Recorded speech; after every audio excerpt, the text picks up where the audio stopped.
vibeBooks presents Crime and Punishment by Fyodor Dostoevsky, Part 5. Part 5. Part 5, Chapter 1.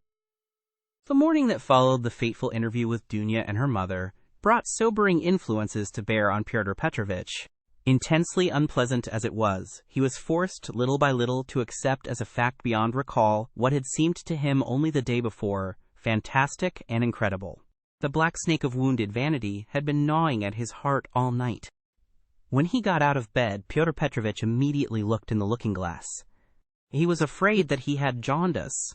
However, his health seemed unimpaired so far, and looking at his noble, clear-skinned countenance which had grown fattish of late, Pyotr Petrovich for an instant was positively comforted in the conviction that he would find another bride, and perhaps even a better one.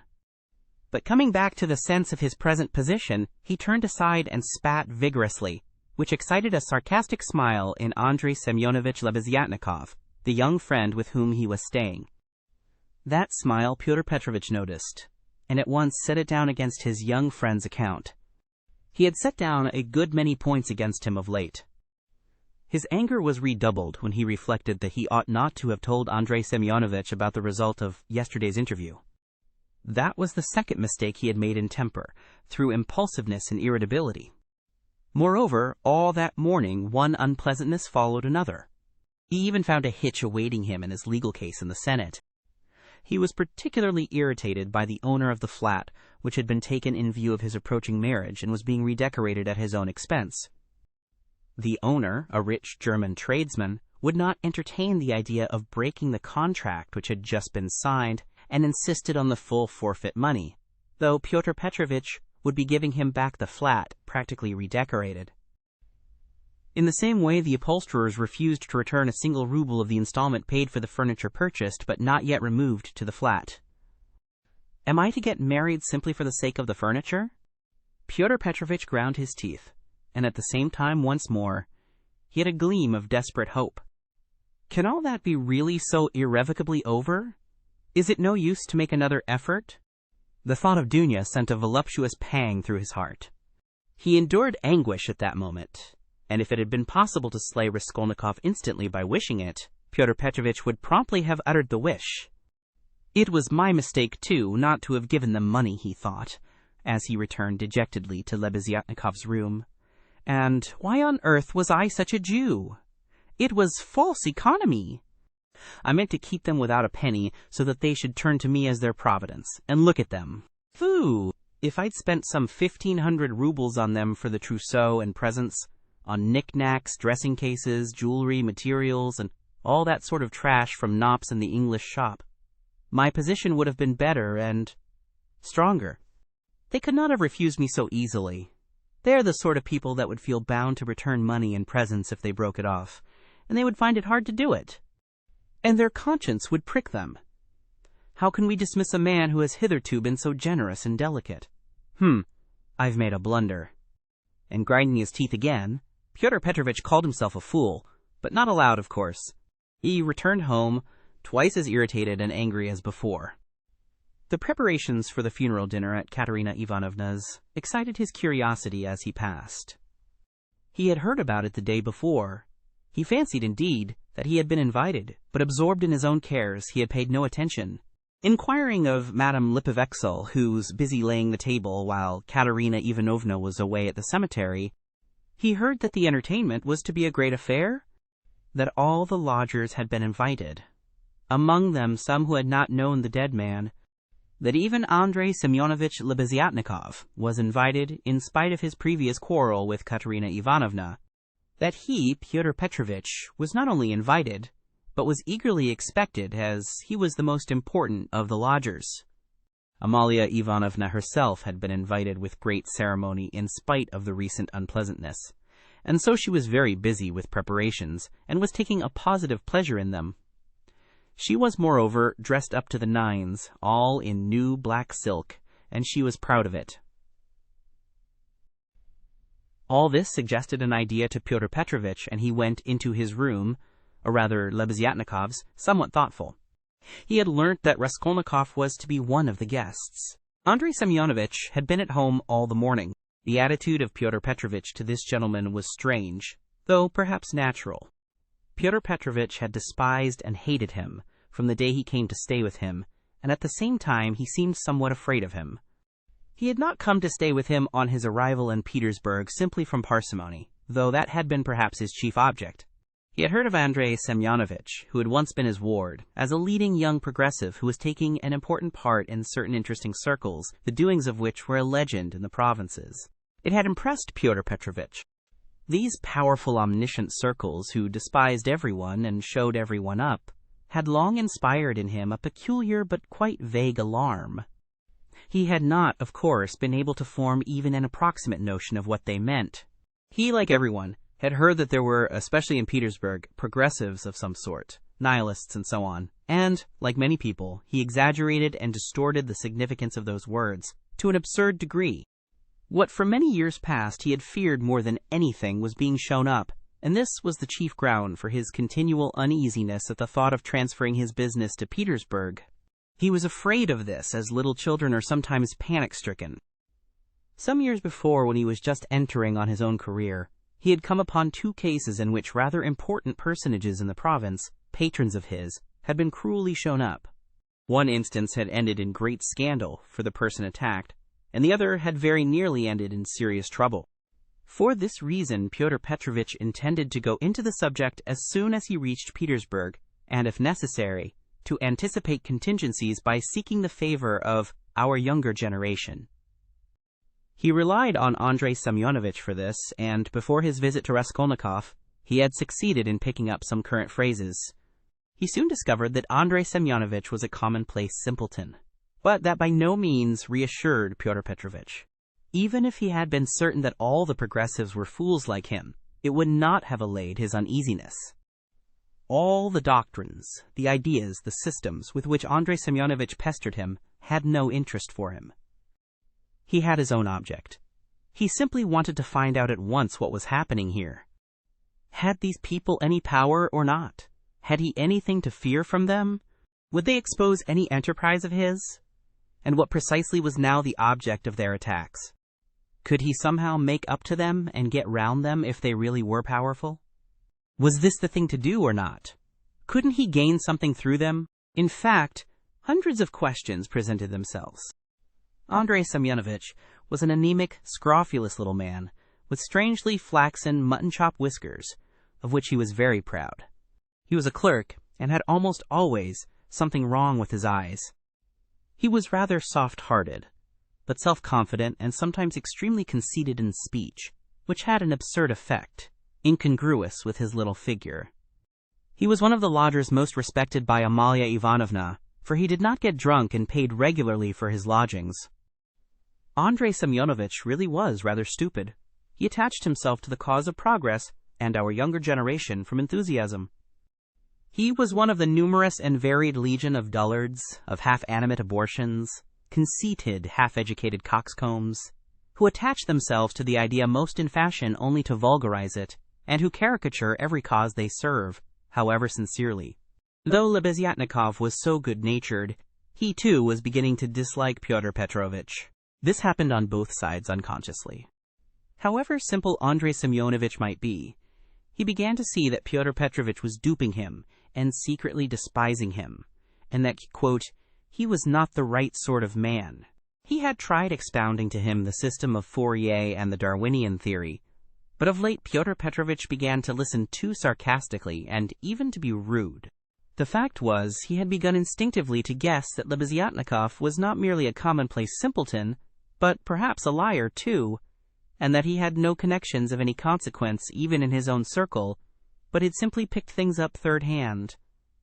And that very likely he did not even know much about his own work of propaganda, for he was in too great a muddle. A fine person he would be to show anyone up. It must be noted, by the way, that Pyotr Petrovitch had during those 10 days eagerly accepted the strangest praise from Andrei Semyonovitch. He had not protested, for instance, when Andrei Semyonovitch belauded him for being ready to contribute to the establishment of the new commune, or to abstain from christening his future children. or to acquiesce if Dunya were to take a lover a month after marriage, and so on. Pyotr Petrovitch so enjoyed hearing his own praises that he did not disdain even such virtues when they were attributed to him. Pyotr Petrovitch had had occasion that morning to realize some 5% bonds, and now he sat down to the table and counted over bundles of notes. Andrei Semyonovitch, who hardly ever had any money, walked about the room pretending to himself to look at all those banknotes with indifference and even contempt.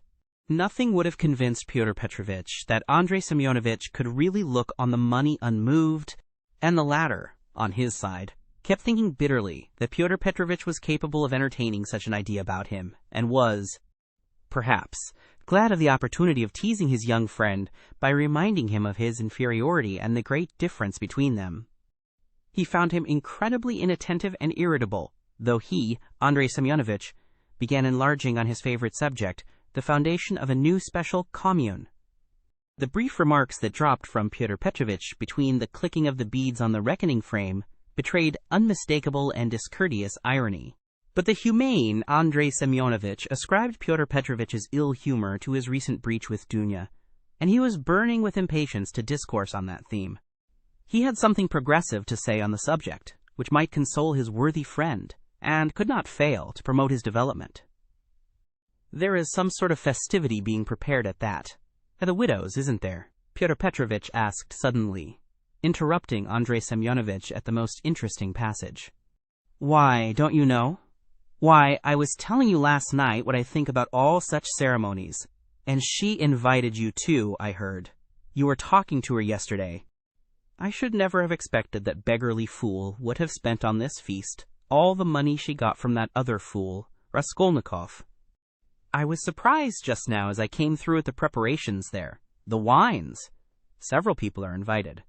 It's beyond everything," continued Pyotr Petrovitch, who seemed to have some object in pursuing the conversation.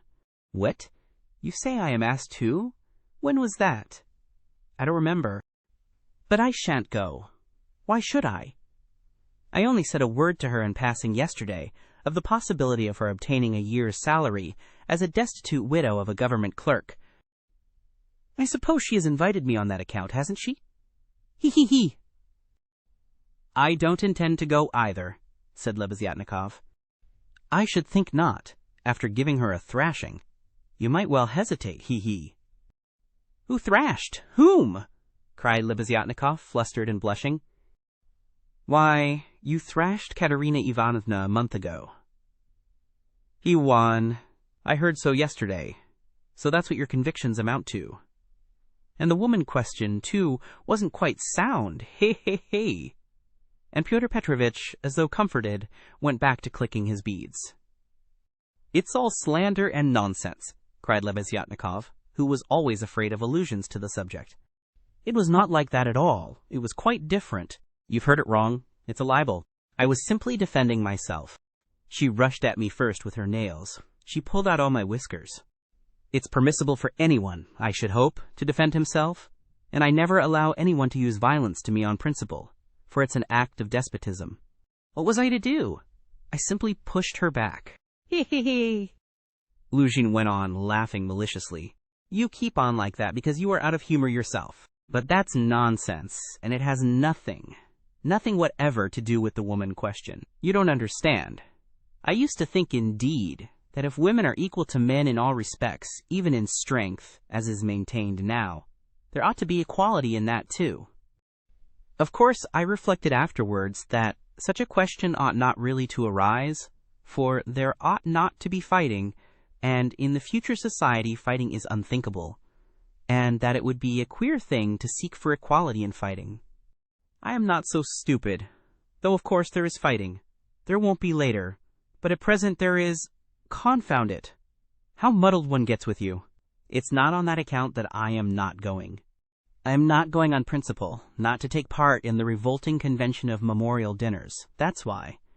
Though, of course, one might go to laugh at it. I am sorry there won't be any priests at it. I should certainly go if there were. Then you would sit down at another man's table and insult it and those who invited you. E.H.?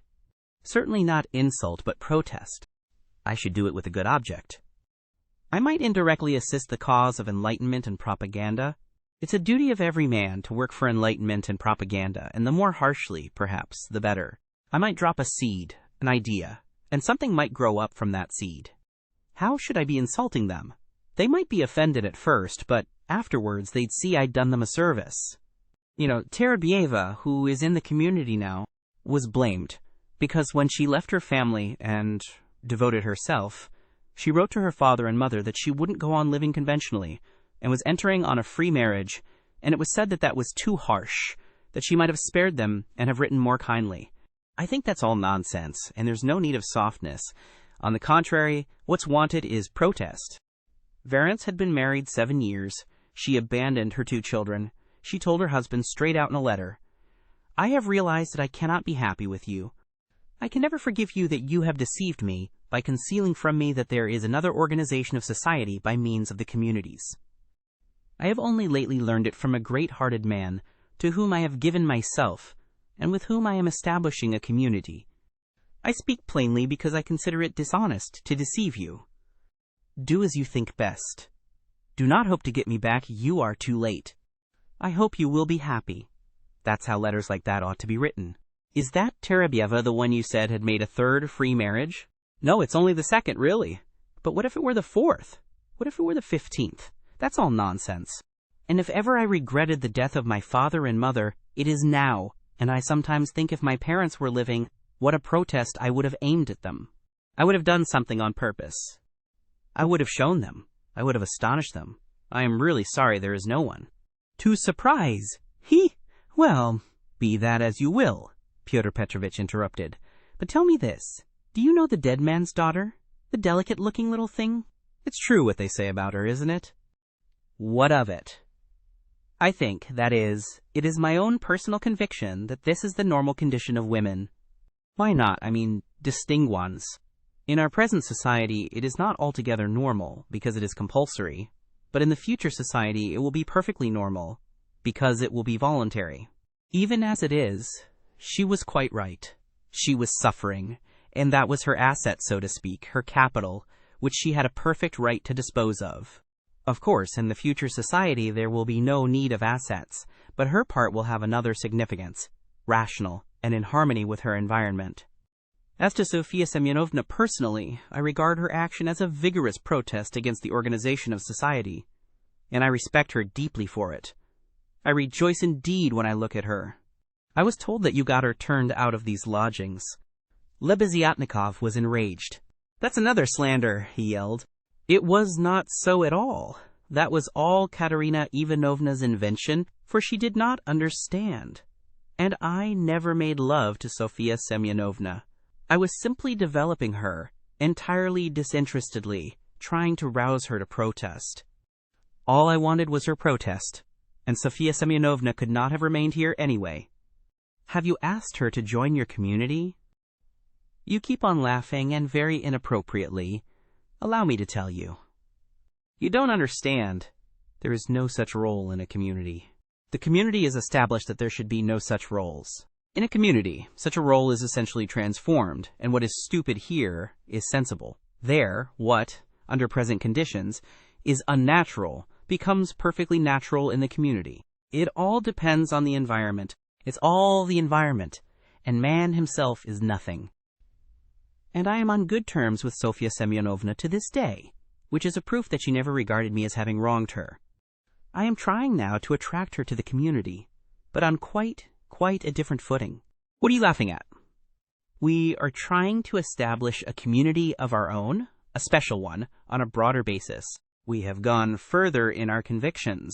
We reject more, and meanwhile, I'm still developing Sofia Semyonovna. She has a beautiful, beautiful character. And you take advantage of her fine character, E.H. Hee. No, oh no! On the contrary. Hee. A queer thing to say. Believe me, why should I disguise it? In fact, I feel it strange myself how timid, chaste, and modern she is with me.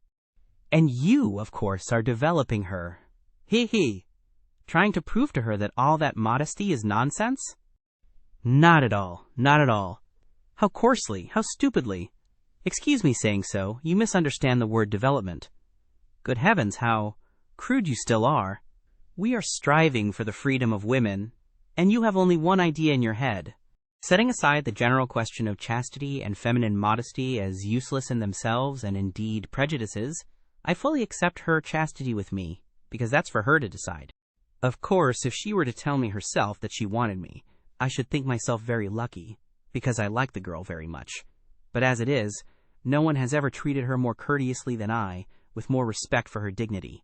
I wait in hopes, that's all. You had much better make her a present of something. I bet you never thought of that. You don't understand, as I've told you already. Of course, she is in such a position, but it's another question. Quite another question. You simply despise her.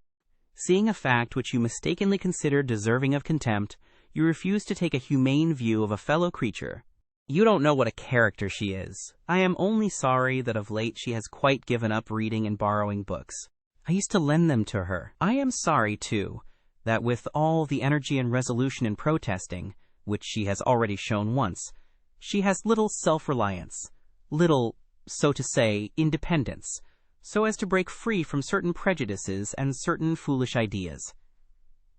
Yet she thoroughly understands some questions, for instance about kissing of hands. That is, that it's an insult to a woman for a man to kiss her hand, because it's a sign of inequality. We had a debate about it, and I described it to her. She listened attentively to an account of the workmen's associations in France, too. Now I am explaining the question of coming into the room in the future society. And what's that, pray? We had a debate lately on the question. Has a member of the community the right to enter another member's room, whether man or woman, at any time? And we decided that he has. It might be at an inconvenient moment, hee. Lebeziatnikov was really angry. You are always thinking of something unpleasant, he cried with aversion. Tfu! How vexed I am that when I was expounding our system, I referred prematurely to the question of personal privacy. It's always a stumbling block. To people like you, they turn it into ridicule before they understand it. And how proud they are of it, too. Tfu! I've often maintained that that question should not be approached by a novice till he has a firm faith in the system. And tell me, please, what do you find so shameful even in cesspools? I should be the first to be ready to clean out any cesspool you like.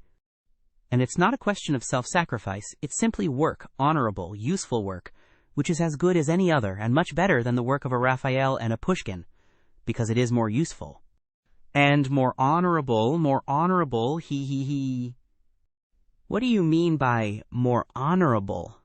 I don't understand such expressions to describe human activity. More honorable, nobler, all those are old-fashioned prejudices which I reject. Everything which is of use to mankind is honorable. I only understand one word, useful. You can snigger as much as you like, but that's so. Pyotr Petrovitch laughed heartily. He had finished counting the money and was putting it away, but some of the notes he left on the table. The cesspool question had already been a subject of dispute between them. What was absurd was that it made Lebeziatnikov really angry, while it amused Luzhin, and at that moment he particularly wanted to anger his young friend. It's your ill luck yesterday that makes you so ill-humored and annoying, blurted out Lebeziatnikov, who, in spite of his independence and his protests, did not venture to oppose Pyotr Petrovitch, and still behaved to him with some of the respect habitual in earlier years. You'd better tell me this, Pyotr Petrovitch interrupted with haughty displeasure. Can you, or rather, are you really friendly enough with that young person to ask her to step in here for a minute? I think they've all come back from the cemetery. I heard the sound of steps. I want to see her, that young person. What for? Lebeziatnikov asked with surprise. Oh, I want to. I am leaving here today or tomorrow, and therefore I wanted to speak to her about... However, you may be present during the interview. It's better you should be, indeed, for there's no knowing what you might imagine. I shan't imagine anything. I only asked, and, if you've anything to say to her, nothing is easier than to call her in. I'll go directly, and you may be sure I won't be in your way. 5 minutes later, Lebeziatnikov came in with Sonia. She came in very much surprised and overcome with shyness as usual. She was always shy in such circumstances and was always afraid of new people. She had been as a child, and was even more so now. Pyotr Petrovitch met her politely and affably. but with a certain shade of bantering familiarity which, in his opinion, was suitable for a man of his respectability and weight in dealing with a creature so young and so interesting as she. He hastened to reassure her, and made her sit down facing him at the table. Sonia sat down, looked about her, at Lebeziatnikov, at the notes lying on the table, and then again at Pyotr Petrovitch, and her eyes remained riveted on him. Lebeziatnikov was moving to the door. Pyotr Petrovitch signed to Sonia to remain seated and stopped Lebeziatnikov. "Is Raskolnikov in there? Has he come?" he asked him in a whisper. "Raskolnikov? Yes. Why? Yes, he is there. I saw him just come in. Why?" "Well, I particularly beg you to remain here with us, and not to leave me alone with this young woman. I only want a few words with her, but God knows what they may make of it." "I shouldn't like Raskolnikov to repeat anything. You understand what I mean?"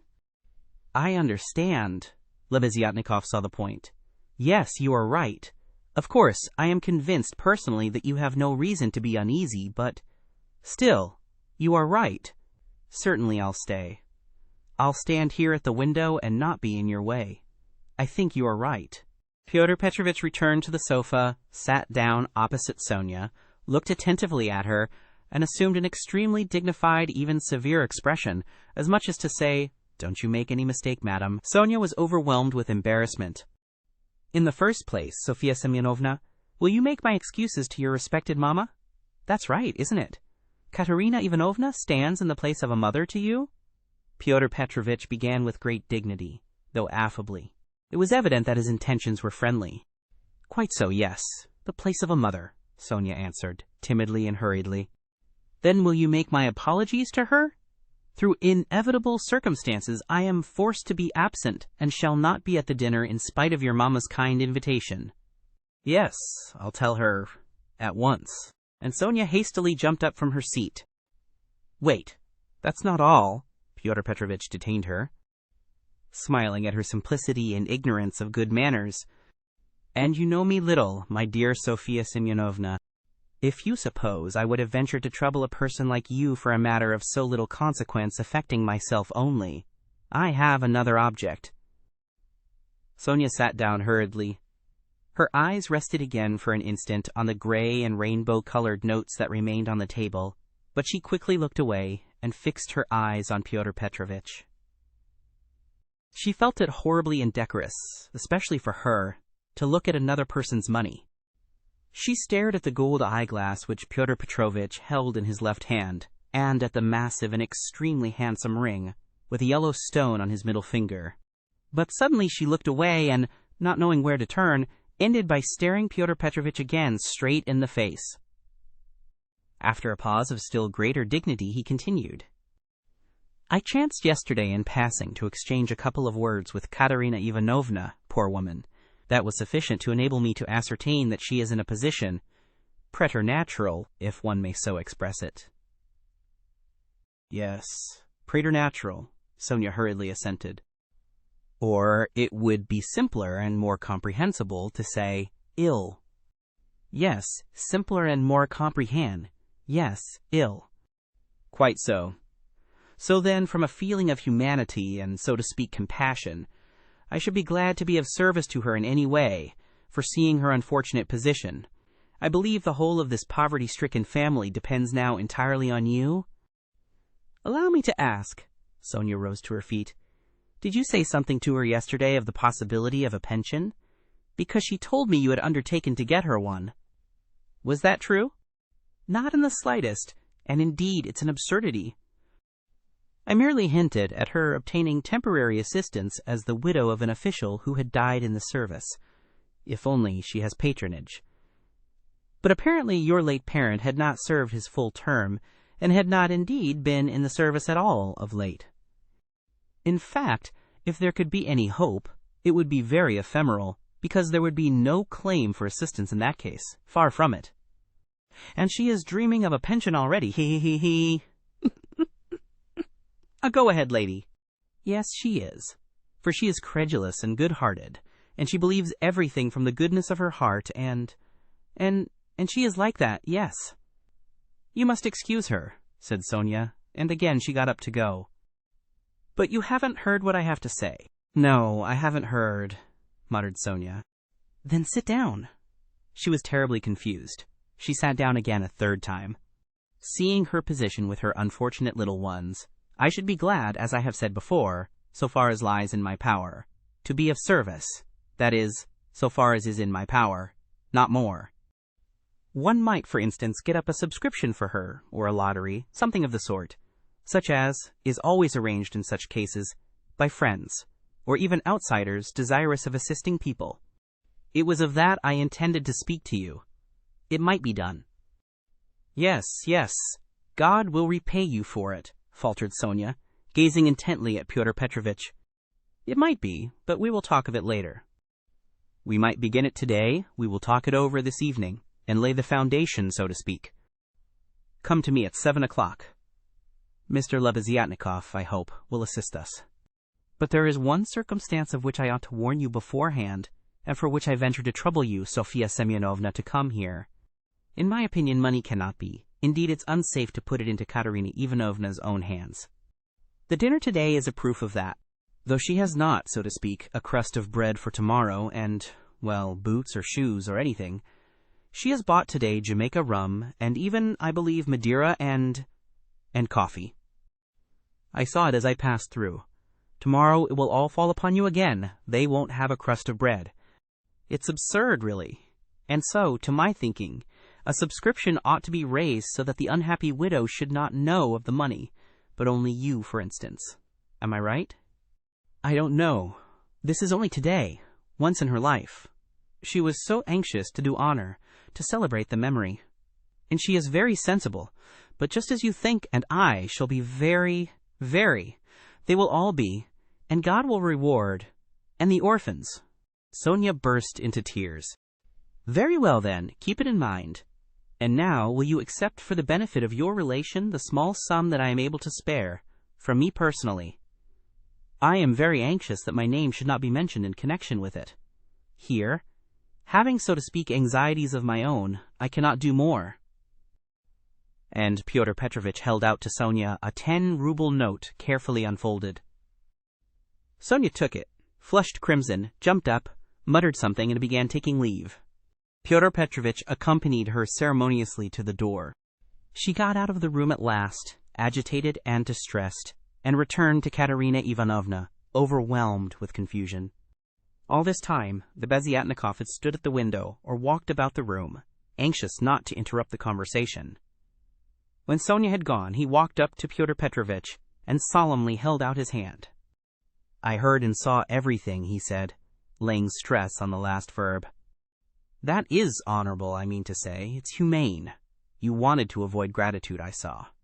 And although I cannot, I confess, in principle sympathize with private charity, for it not only fails to eradicate the evil but even promotes it, yet I must admit that I saw your action with pleasure. Yes, I like it. That's all nonsense, muttered Pyotr Petrovitch, somewhat disconcerted, looking carefully at Lebeziatnikov. No, it's not nonsense. A man who has suffered distress and annoyance as you did yesterday, and who yet can sympathize with the misery of others, such a man, even though he is making a social mistake, is still deserving of respect. I did not expect it indeed of you, Pyotr Petrovitch, especially as, according to your ideas, oh, what a drawback your ideas are to you. How distressed you are, for instance, by your ill luck yesterday, cried the simple-hearted Lebeziatnikov, who felt a return of affection for Pyotr Petrovitch. And what do you want with marriage, with legal marriage, my dear, noble Pyotr Petrovitch? Why do you cling to this legality of marriage? Well, you may beat me if you like, but I am glad, positively glad it hasn't come off, that you are free, that you are not quite lost for humanity. You see, I've spoken my mind. Because I don't want in your free marriage to be made a fool of and to bring up another man's children. That's why I want legal marriage, Luzhin replied in order to make some answer. He seemed preoccupied by something. Children? You referred to children, Lebeziatnikov started off like a warhorse at the trumpet call. Children are a social question and a question of first importance, I agree. But the question of children has another solution. Some refuse to have children altogether because they suggest the institution of the family. We'll speak of children later, but now, as to the question of honor, I confess that's my weak point. That horrid military Pushkin expression is unthinkable in the dictionary of the future. What does it mean indeed? It's nonsense. There will be no deception in a free marriage. That is only the natural consequence of a legal marriage, so to say. It's corrective, a protest. So that indeed it's not humiliating. And if I ever, to suppose an absurdity, were to be legally married, I should be positively glad of it. I should say to my wife, "My dear, hitherto I have loved you, now I respect you, for you've shown you can protest." You laugh. That's because you are incapable of getting away from prejudices. Confound it all. I understand now where the unpleasantness is of being deceived in a legal marriage, but it's simply a despicable consequence of a despicable position in which both are humiliated. When the deception is open, as in a free marriage, then it does not exist. It's unthinkable. Your wife will only prove how she respects you by considering you incapable of opposing her happiness and avenging yourself on her for her new husband.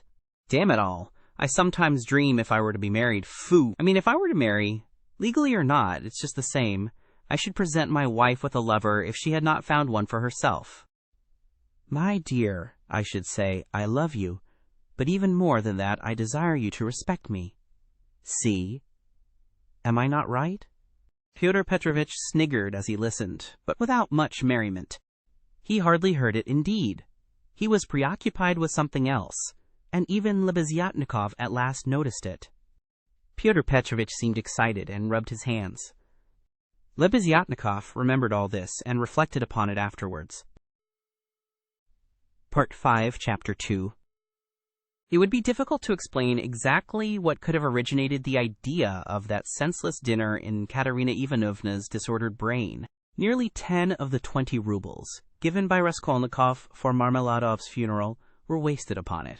Possibly Katerina Ivanovna felt obliged to honor the memory of the deceased suitably, that all the lodgers, and still more Amalia Ivanovna, might know that he was in no way their inferior and perhaps very much their superior, and that no one had the right to turn up his nose at him. Perhaps the chief element was that peculiar poor man's pride, which compels many poor people to spend their last savings on some traditional social ceremony, simply in order to do like other people, and not to be looked down upon. It is very probable, too, that Katerina Ivanovna longed on this occasion, at the moment when she seemed to be abandoned by everyone, to show those wretched, contemptible lodgers that she knew how to do things, how to entertain, and that she had been brought up in a genteel, she might almost say aristocratic colonel's family, and had not been meant for sweeping floors and washing the children's rags at night. Even the poorest and most broken-spirited people are sometimes liable to these paroxysms of pride and vanity, which take the form of an irresistible, nervous craving. And Katerina Ivanovna was not broken-spirited. She might have been killed by circumstance, but her spirit could not have been broken. That is, she could not have been intimidated. Her will could not be crushed. Moreover, Sonia had said with good reason that her mind was unhinged. She could not be said to be insane, but for a year past she had been so harassed that her mind might well be overstrained. The later stages of consumption are apt, doctors tell us, to affect the intellect. There was no great variety of wines, nor was there Madeira. But wine there was. There was vodka, rum, and Lisbon wine, all of the poorest quality but in sufficient quantity. Besides the traditional rice and honey, there were 3 or 4 dishes, one of which consisted of pancakes, all prepared in Amalia Ivanovna's kitchen. 2 samovars were boiling, that tea and punch might be offered after dinner. Katerina Ivanovna had herself seen to purchasing the provisions, with the help of one of the lodgers, an unfortunate little Pole, who had somehow been stranded at Madame Lipovech's. He promptly put himself at Katerina Ivanovna's disposal, and had been all that morning and all the day before, running about as fast as his legs could carry him, and very anxious that everyone should be aware of it. For every trifle he ran to Katerina Ivanovna, even hunting her out at the bazaar, at every instant called her Pani. She was heartily sick of him before the end, though she had declared at first that she could not have got on without this serviceable and magnanimous man. It was one of Katerina Ivanovna's characteristics to paint everyone she met in the most glowing colors. Her praises were so exaggerated as sometimes to be embarrassing. She would invent various circumstances to the credit of her new acquaintance, and quite genuinely believe in their reality. Then, all of a sudden, she would be disillusioned and would rudely and contemptuously repulse the person she had only a few hours before been literally adoring. She was naturally of a gay, lively, and peace-loving disposition, but from continual failures and misfortunes she had come to desire so keenly that all should live in peace and joy, and should not dare to break the peace, that the slightest jar, the smallest disaster reduced her almost to frenzy, and she would pass in an instant from the brightest hopes and fancies to cursing her fate and raving and knocking her head against the wall. Amalia Ivanovna, too, suddenly acquired extraordinary importance in Katerina Ivanovna's eyes, and was treated by her with extraordinary respect, probably only because Amalia Ivanovna had thrown herself heart and soul into the preparations. She had undertaken to lay the table, to provide the linen, crockery, etc., and to cook the dishes in her kitchen, and Katerina Ivanovna had left it all in her hands and gone herself to the cemetery. Everything had been well done. Even the tablecloth was nearly clean. The crockery, knives, forks, and glasses were, of course, of all shapes and patterns, lent by different lodgers, but the table was properly laid at the time fixed, and Amalia Ivanovna, feeling she had done her work well, had put on a black silk dress and a cap with new mourning ribbons, and met the returning party with some pride. This pride, though justifiable, displeased Katerina Ivanovna for some reason, as though the table could not have been laid except by Amalia Ivanovna. She disliked the cap with new ribbons, too. Could she be stuck up, the stupid German, because she was mistress of the house, and had consented as a favor to help her poor lodgers? As a favor? Fancy that. Katerina Ivanovna's father, who had been a colonel and almost a governor, had sometimes had the table set for 40 persons, and then anyone like Amalia Ivanovna, or rather Ludvigovna, would not have been allowed into the kitchen. Katerina Ivanovna, however, put off expressing her feelings for the time and contented herself with treating her coldly, though she decided inwardly that she would certainly have to put Amalia Ivanovna down and set her in her proper place, for goodness only knew what she was fancying herself. Katerina Ivanovna was irritated too by the fact that hardly any of the lodgers invited had come to the funeral, except the Pole who had just managed to run into the cemetery, while to the memorial dinner the poorest and most insignificant of them had turned up. The wretched creatures, many of them not quite sober. The older and more respectable of them all, as if by common consent, stayed away.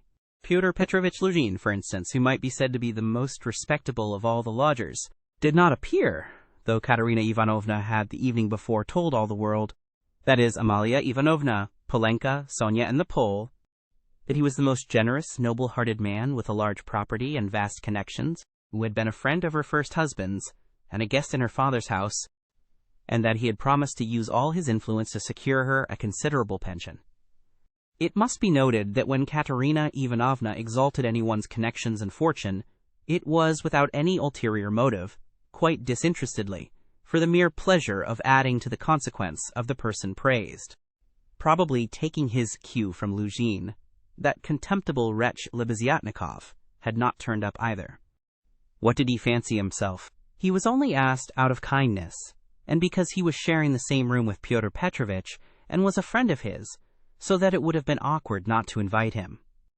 Among those who failed to appear were the genteel lady and her old maidish daughter, who had only been lodgers in the house for the last fortnight, but had several times complained of the noise and uproar in Katerina Ivanovna's room, especially when Marmeladov had come back drunk. Katerina Ivanovna heard this from Amalia Ivanovna, who, quarreling with Katerina Ivanovna and threatening to turn the whole family out of doors, had shouted at her that they were not worth the foot of the honorable lodgers whom they were disturbing. Katerina Ivanovna determined now to invite this lady and her daughter, whose foot she was not worth, and who had turned away haughtily when she casually met them, so that they might know that she was more noble in her thoughts and feelings and did not harbor malice, and might see that she was not accustomed to her way of living. She had proposed to make this clear to them at dinner with allusions to her late father's governorship, and also at the same time to hint that it was exceedingly stupid of them to turn away on meeting her. The fat colonel major, he was really a discharged officer of low rank, was also absent, but it appeared that he had been not himself for the last 2 days. The party consisted of the Pole, a wretched-looking clerk with a spotty face and a greasy coat, who had not a word to say for himself, and smelt abominably. A deaf and almost blind old man, who had once been in the post office, and who had been from immemorial ages maintained by someone at Amalia Ivanovna's. A retired clerk of the commissariat department came too. He was drunk, had a loud and most unseemly laugh and only fancy, was without a waistcoat. One of the visitors sat straight down to the table without even greeting Katerina Ivanovna. Finally, one person having no suit appeared in his dressing gown, but this was too much, and the efforts of Amalia Ivanovna and the Pole succeeded in removing him. The Pole brought with him, however, 2 other Poles, who did not live at Amalia Ivanovna's, and whom no one had seen here before. All this irritated Katerina Ivanovna intensely. For whom had they made all these preparations then? To make room for the visitors, the children had not even been laid for at the table. But the 2 little ones were sitting on a bench in the furthest corner with their dinner laid on a box, while Polenka, as a big girl, had to look after them, feed them, and keep their noses wiped like well-bred children's. Katerina Ivanovna, in fact, could hardly help meeting her guests with increased dignity and even haughtiness. She stared at some of them with special severity, and loftily invited them to take their seats, rushing to the conclusion that Amalia Ivanovna must be responsible for those who were absent. She began treating her with extreme nonchalance, which the latter promptly observed and resented. Such a beginning was no good omen for the end. All were seated at last. Raskolnikov came in almost at the moment of their return from the cemetery. Katerina Ivanovna was greatly delighted to see him, in the first place, because he was the one, quote, educated visitor, and, as everyone knew, was in 2 years to take a professorship in the university, and secondly because he immediately and respectfully apologized for having been unable to be at the funeral. She positively pounced upon him and made him sit on her left hand. Amalia Ivanovna was on her right. In spite of her continual anxiety that the dishes should be passed round correctly and that everyone should taste them, in spite of the agonizing cough which interrupted her every minute and seemed to have grown worse during the last few days, she hastened to pour out in a half-whisper to Raskolnikov all her suppressed feelings and her just indignation at the failure of the dinner, interspersing her remarks with lively and uncontrollable laughter at the expense of her visitors, and especially of her landlady. "It's all that cuckoo's fault. You know whom I mean. Her. Katerina Ivanovna nodded towards the landlady. "Look at her. She's making round eyes. She feels that we are talking about her, and can't understand. Pooh, the owl. Ha ha, cough, cough, cough. And what does she put on that cap for? Cough, cough, cough. Have you noticed that she wants everyone to consider that she is patronizing me and doing me an honor by being here? I asked her like a sensible woman to invite people, especially those who knew my late husband, and look at the set of fools she has brought. The sweeps! Look at that one with the spotty face. And those wretched Poles, ha, ha, ha! Cough, cough, cough. Not one of them has ever poked his nose in here. I've never set eyes on them. What have they come here for, I ask you? There they sit in a row. Hey, Pan, she cried suddenly to one of them, have you tasted the pancakes? Take some more. Have some beer. Won't you have some vodka? Look, he's jumped up and is making his bows. They must be quite starved, poor things. Never mind, let them eat. They don't make a noise anyway, though I'm really afraid for our landlady's silver spoons. Amalia Ivanovna, she addressed her suddenly, almost aloud, if your spoons should happen to be stolen, I won't be responsible, I warn you. Ha ha ha. She laughed, turning to Raskolnikov, and again nodding towards the landlady, in high glee at her sally. She didn't understand again. Look how she sits with her mouth open. An owl, a real owl. An owl in new ribbons, ha ha ha. Here her laugh turned again to an insufferable fit of coughing that lasted 5 minutes. Drops of perspiration stood out on her forehead, and her handkerchief was stained with blood. She showed Raskolnikov the blood in silence, and as soon as she could get her breath, began whispering to him again with extreme animation and a hectic flush on her cheeks. Do you know, I gave her the most delicate instructions, so to speak, for inviting that lady and her daughter. You understand of whom I am speaking? It needed the utmost delicacy, the greatest nicety. But she has managed things so that that fool, that conceited baggage, that provincial nonentity, simply because she is the widow of a major, and has come to try and get a pension and to fray out her skirts in the government offices, because at 50 she paints her face. Everybody knows it.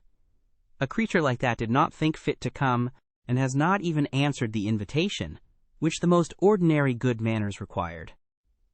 I can't understand why Pyotr Petrovitch has not come. But where's Sonia? Where has she gone?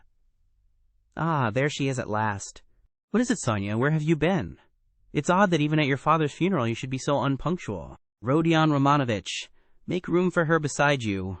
That's your place, Sonia. Take what you like. Have some of the cold entree with jelly, that's the best. They'll bring the pancakes directly. Have they given the children some? Polenka, have you got everything? Cough, cough, cough. That's all right. Be a good girl, Lida, and, Kolya, don't fidget with your feet. Sit like a little gentleman. What are you saying, Sonia? Sonia hastened to give her Pyotr Petrovitch's apologies, trying to speak loud enough for everyone to hear, and carefully choosing the most respectful phrases which she attributed to Pyotr Petrovitch. She added that Pyotr Petrovitch had particularly told her to say that, as soon as he possibly could, he would come immediately to discuss business alone with her and to consider what could be done for her, etc., etc. Sonia knew that this would comfort Katerina Ivanovna, would flatter her, and gratify her pride. She sat down beside Raskolnikov. She made him a hurried bow, glancing curiously at him.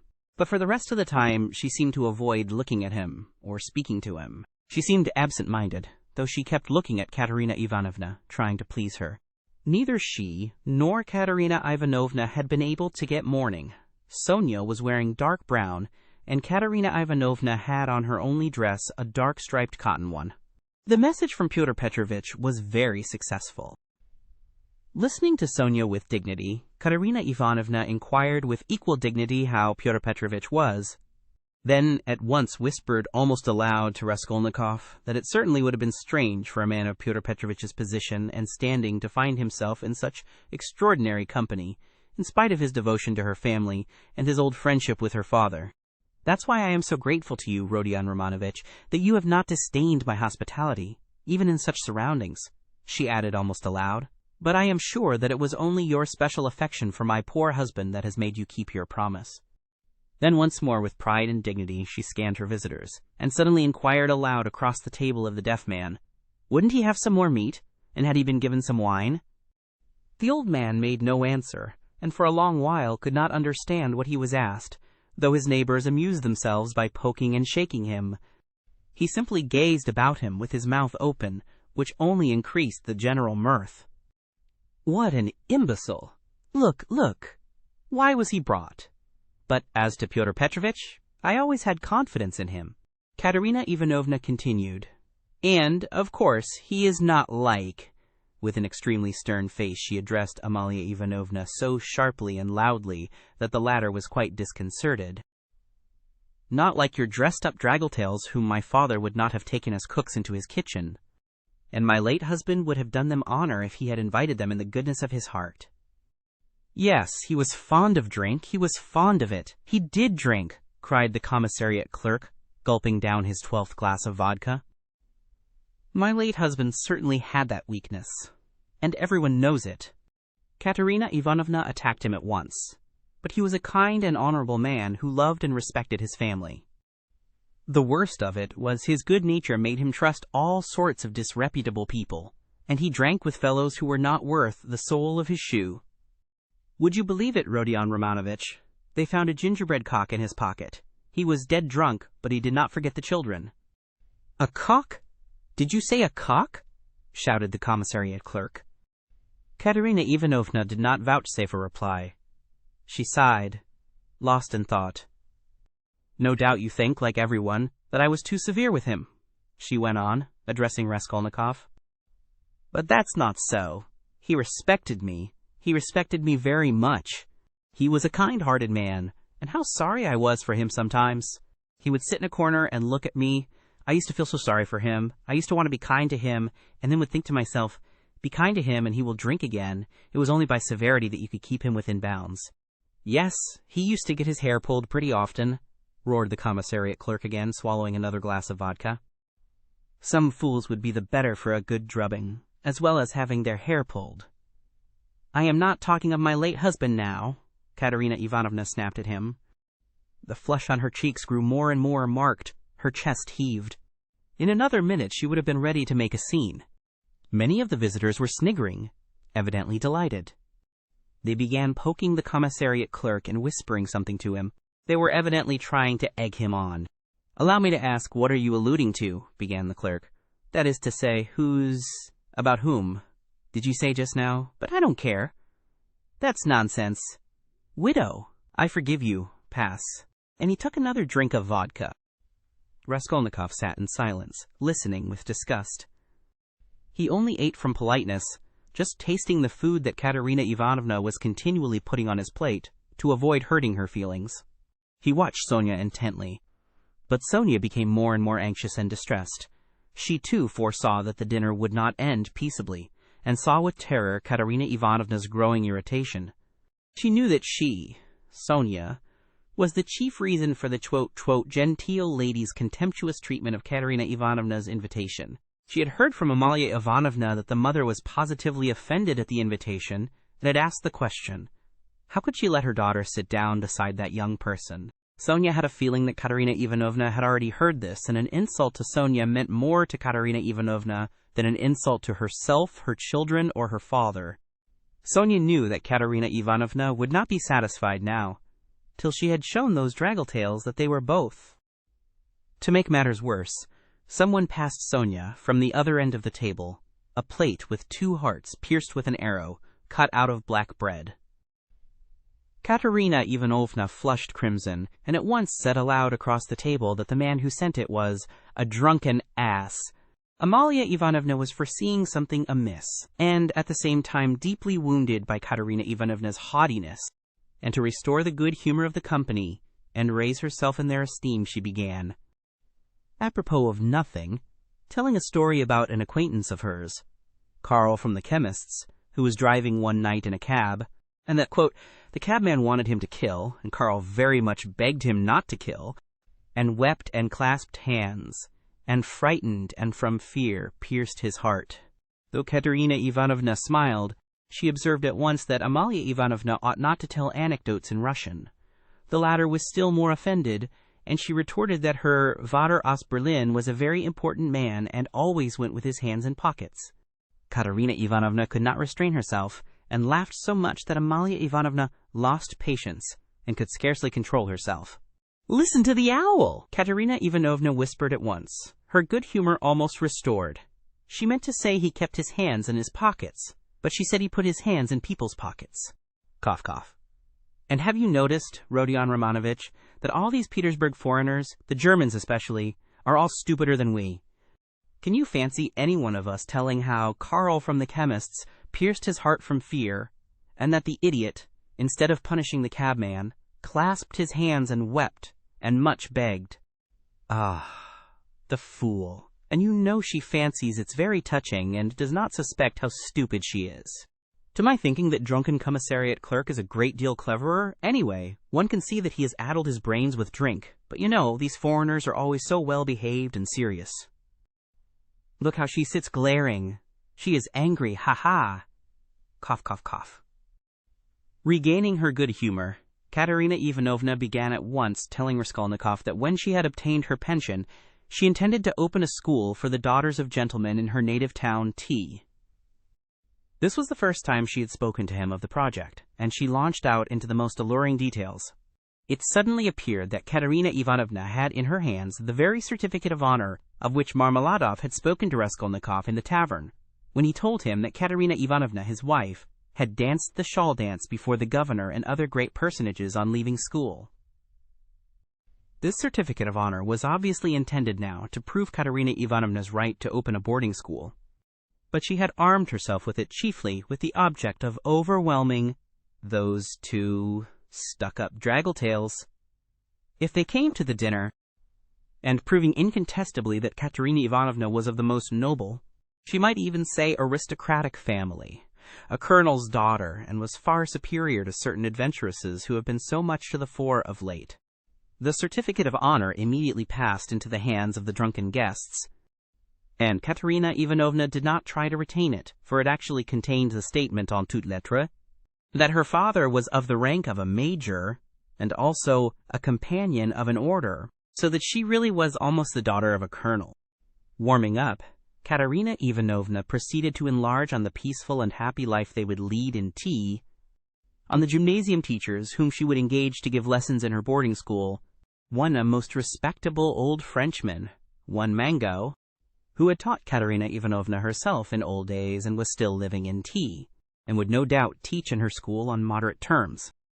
Next, she spoke of Sonia, who would go with her to tea and help her in all her plans. At this, someone at the further end of the table gave a sudden guffaw. Though Katerina Ivanovna tried to appear to be disdainfully unaware of it, she raised her voice and began at once, speaking with conviction of Sonia's undoubted ability to assist her, of her gentleness, patience, devotion, generosity, and good education, tapping Sonia on the cheek and kissing her warmly twice. Sonia flushed crimson, and Katerina Ivanovna suddenly burst into tears, immediately observing that she was nervous and silly, that she was too much upset, that it was time to finish, and as the dinner was over, it was time to hand round the tea.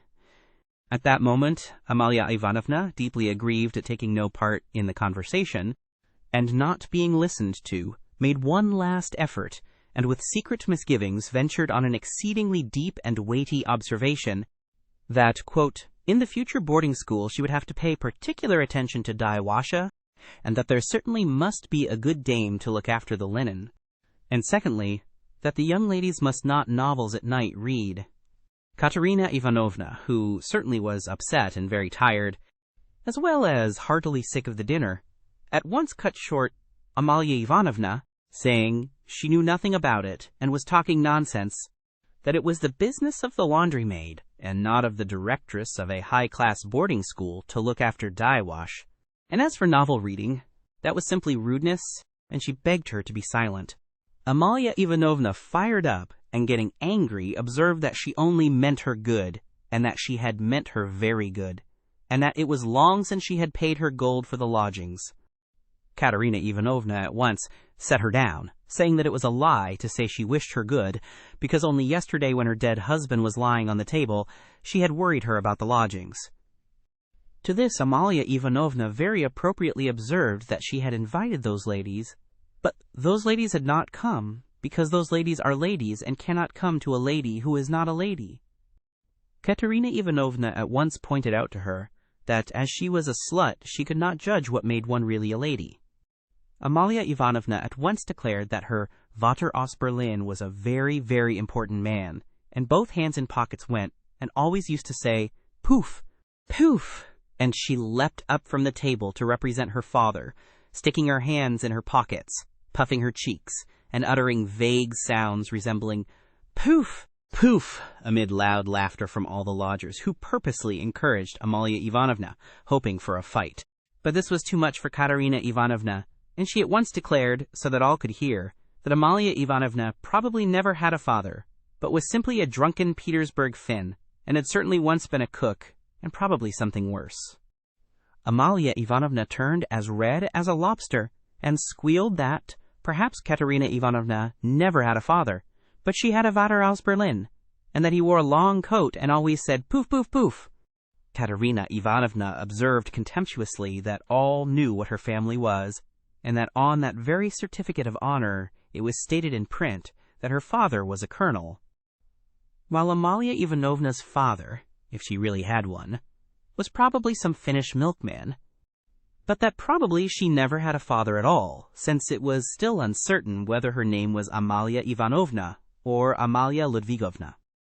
At this, Amalia Ivanovna, lashed to fury, struck the table with her fist, and shrieked that she was Amalia Ivanovna and not Ludvigovna, that her Vater was named Johann, and that he was a burgomeister, and that Katerina Ivanovna's Vater was quite never a burgomeister.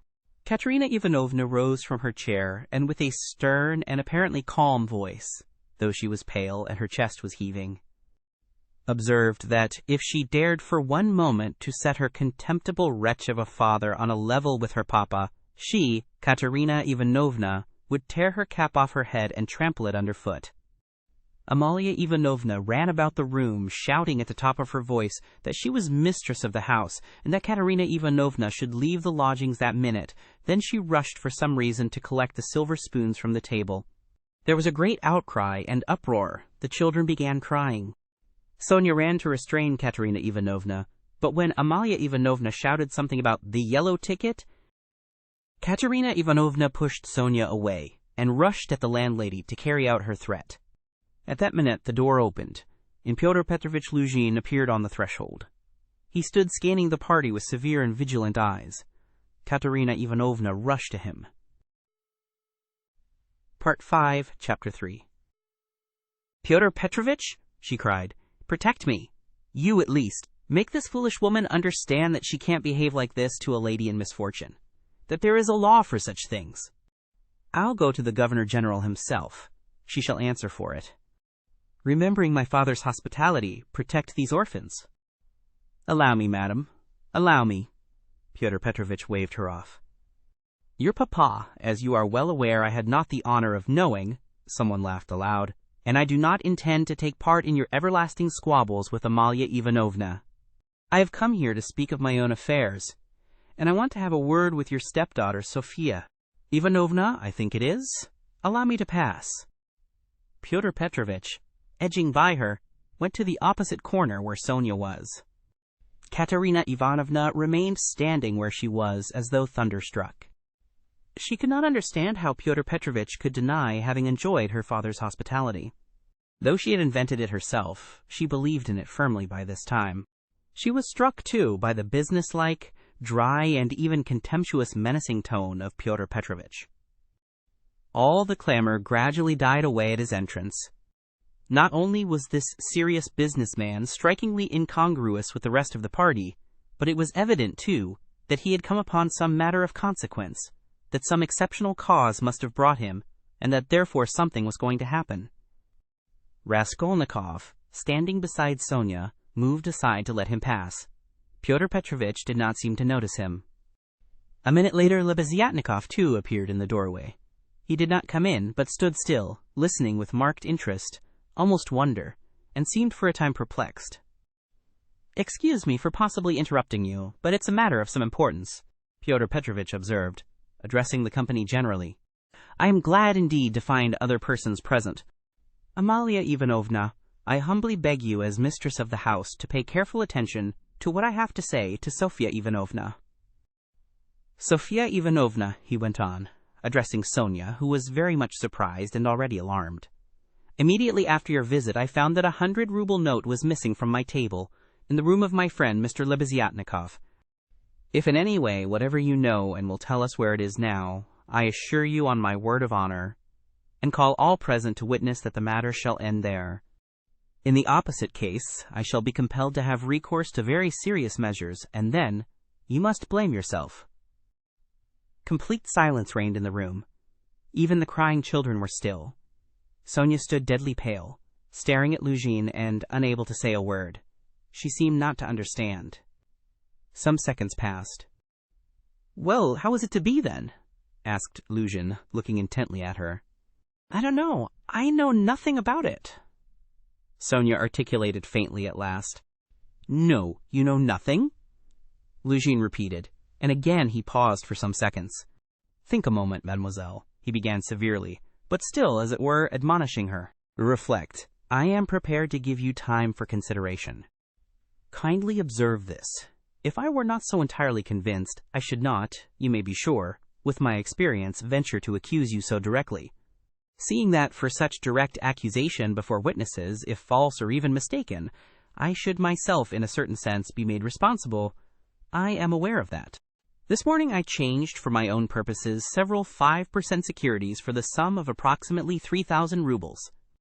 The account is noted down in my pocketbook. On my return home I proceeded to count the money, as Mr. Lebeziatnikov will bear witness, and after counting 2,300 rubles, I put the rest in my pocketbook in my coat pocket. About 500 rubles remained on the table, and among them 3 notes of 100 rubles each. At that moment you entered, at my invitation, and all the time you were present you were exceedingly embarrassed, so that 3 times you jumped up in the middle of the conversation and tried to make off. Mr. Lebeziatnikov can bear witness to this. You yourself, mademoiselle, probably will not refuse to confirm my statement that I invited you through Mr. Lebeziatnikov solely in order to discuss with you the hopeless and destitute position of your relative, Katerina Ivanovna, whose dinner I was unable to attend, and the advisability of getting up something of the nature of a subscription, lottery or the like, for her benefit. You thanked me, and even shed tears. I describe all this as it took place, primarily to recall it to your mind, and secondly to show you that not the slightest detail has escaped my recollection. Then I took a 10-ruble note from the table and handed it to you by way of first installment on my part for the benefit of your relative. Mr. Lebeziatnikov saw all this. Then I accompanied you to the door, you being still in the same state of embarrassment, after which, being left alone with Mr. Lebeziatnikov, I talked to him for 10 minutes. Then Mr. Lebeziatnikov went out, and I returned to the table with the money lying on it, intending to count it and to put it aside, as I proposed doing before. To my surprise, 100-ruble note had disappeared. Kindly consider the position. Mr. Lebeziatnikov. I cannot suspect. I am ashamed to allude to such a supposition. I cannot have made a mistake in my reckoning. For the minute before your entrance, I had finished my accounts and found the total correct. You will admit that recollecting your embarrassment, your eagerness to get away, and the fact that you kept your hands for some time on the table, and taking into consideration your social position and the habits associated with it, I was, so to say, with horror and positively against my will, compelled to entertain a suspicion, a cruel but justifiable suspicion. I will add further and repeat that in spite of my positive conviction, I realize that I run a certain risk in making this accusation, but as you see, I could not let it pass. I have taken action, and I will tell you why. Solely, madam, solely owing to your black ingratitude. Why? I invite you for the benefit of your destitute relative. I present you with my donation of 10 rubles, and you, on the spot, repay me for all that with such an action. It is too bad. You need a lesson. Reflect. Moreover, like a true friend, I beg you, and you could have no better friend at this moment, think what you are doing. Otherwise, I shall be immovable. Well, what do you say? I have taken nothing, Sonia whispered in terror. You gave me 10 rubles. Here it is. Take it. Sonia pulled her handkerchief out of her pocket, untied a corner of it, took out the 10-ruble note, and gave it to Luzhin. And the 100 rubles you do not confess to taking? He insisted reproachfully, not taking the note. Sonia looked about her. All were looking at her with such awful, stern, ironical, hostile eyes. She looked at Raskolnikov. He stood against the wall, with his arms crossed, looking at her with glowing eyes. "Good God!" broke from Sonia. "Amalia Ivanovna, we shall have to send word to the police, and therefore I humbly beg you meanwhile to send for the house porter," Luzhin said softly and even kindly. "Gott der Barmherzige! I knew she was the thief," cried Amalia Ivanovna, throwing up her hands. "You knew it?" Luzhin caught her up. "Then I suppose you had some reason before this for thinking so." "I beg you, worthy Amalia Ivanovna, to remember your words which have been uttered before witnesses." There was a buzz of loud conversation on all sides. All were in movement. "What?" cried Katerina Ivanovna, suddenly realizing the position, and she rushed at Luzhin. "What? You accuse her of stealing? Sonia? Ah, the wretches! The wretches!" And running to Sonia, she flung her wasted arms round her, and held her as in a vice. "Sonia, how dared you take 10 rubles from him? Foolish girl! Give it to me! Give me the 10 rubles at once, here!" And snatching the note from Sonia, Katerina Ivanovna crumpled it up and flung it straight into Luzhin's face. It hit him in the eye and fell on the ground. Amalia Ivanovna hastened to pick it up. Pyotr Petrovitch lost his temper. "Hold that madwoman!" he shouted. At that moment, several other persons, besides Lebeziatnikov, appeared in the doorway, among them the 2 ladies. "What? Mad? Am I mad? Idiot?" shrieked Katerina Ivanovna. "You are an idiot yourself, pettifogging lawyer, base man. Sonia! Sonia take his money, Sonia a thief! Why, she'd give away her last penny!" And Katerina Ivanovna broke into hysterical laughter. "Did you ever see such an idiot?" She turned from side to side. "And you too?" She suddenly saw the landlady. "And you too, sausage-eater. You declare that she is a thief, you trashy Prussian hen's leg in a crinoline. She hasn't been out of this room. She came straight from you, you wretch, and sat down beside me. Everyone saw her. She sat here, by Rodion Romanovitch. Search her! Since she's not left the room, the money would have to be on her. Search her, search her. But if you don't find it, then excuse me, my dear fellow. You'll answer for it. I'll go to our sovereign, to our gracious Tsar himself, and throw myself at his feet. Today, this minute. I am alone in the world. They would let me in. Do you think they wouldn't? You're wrong. I will get in. I will get in. You reckoned on her meekness? You relied upon that. But I am not so submissive, let me tell you. You've gone too far yourself. Search her, search her. And Katerina Ivanovna, in a frenzy, shook Luzhin and dragged him towards Sonia. I am ready. I'll be responsible. But calm yourself, madam, calm yourself. I see that you are not so submissive. Well, but as to that, Luzhin muttered, that ought to be before the police, though indeed there are witnesses enough as it is. I am ready, but in any case, it's difficult for a man, on account of her sex. But with the help of Amalia Ivanovna, though of course it's not the way to do things, how is it to be done? As you will. Let anyone who likes search her, cried Katerina Ivanovna. Sonia, turn out your pockets. See? Look, monster, the pocket is empty. Here was her handkerchief. Here is the other pocket, look. Do you see? Do you see?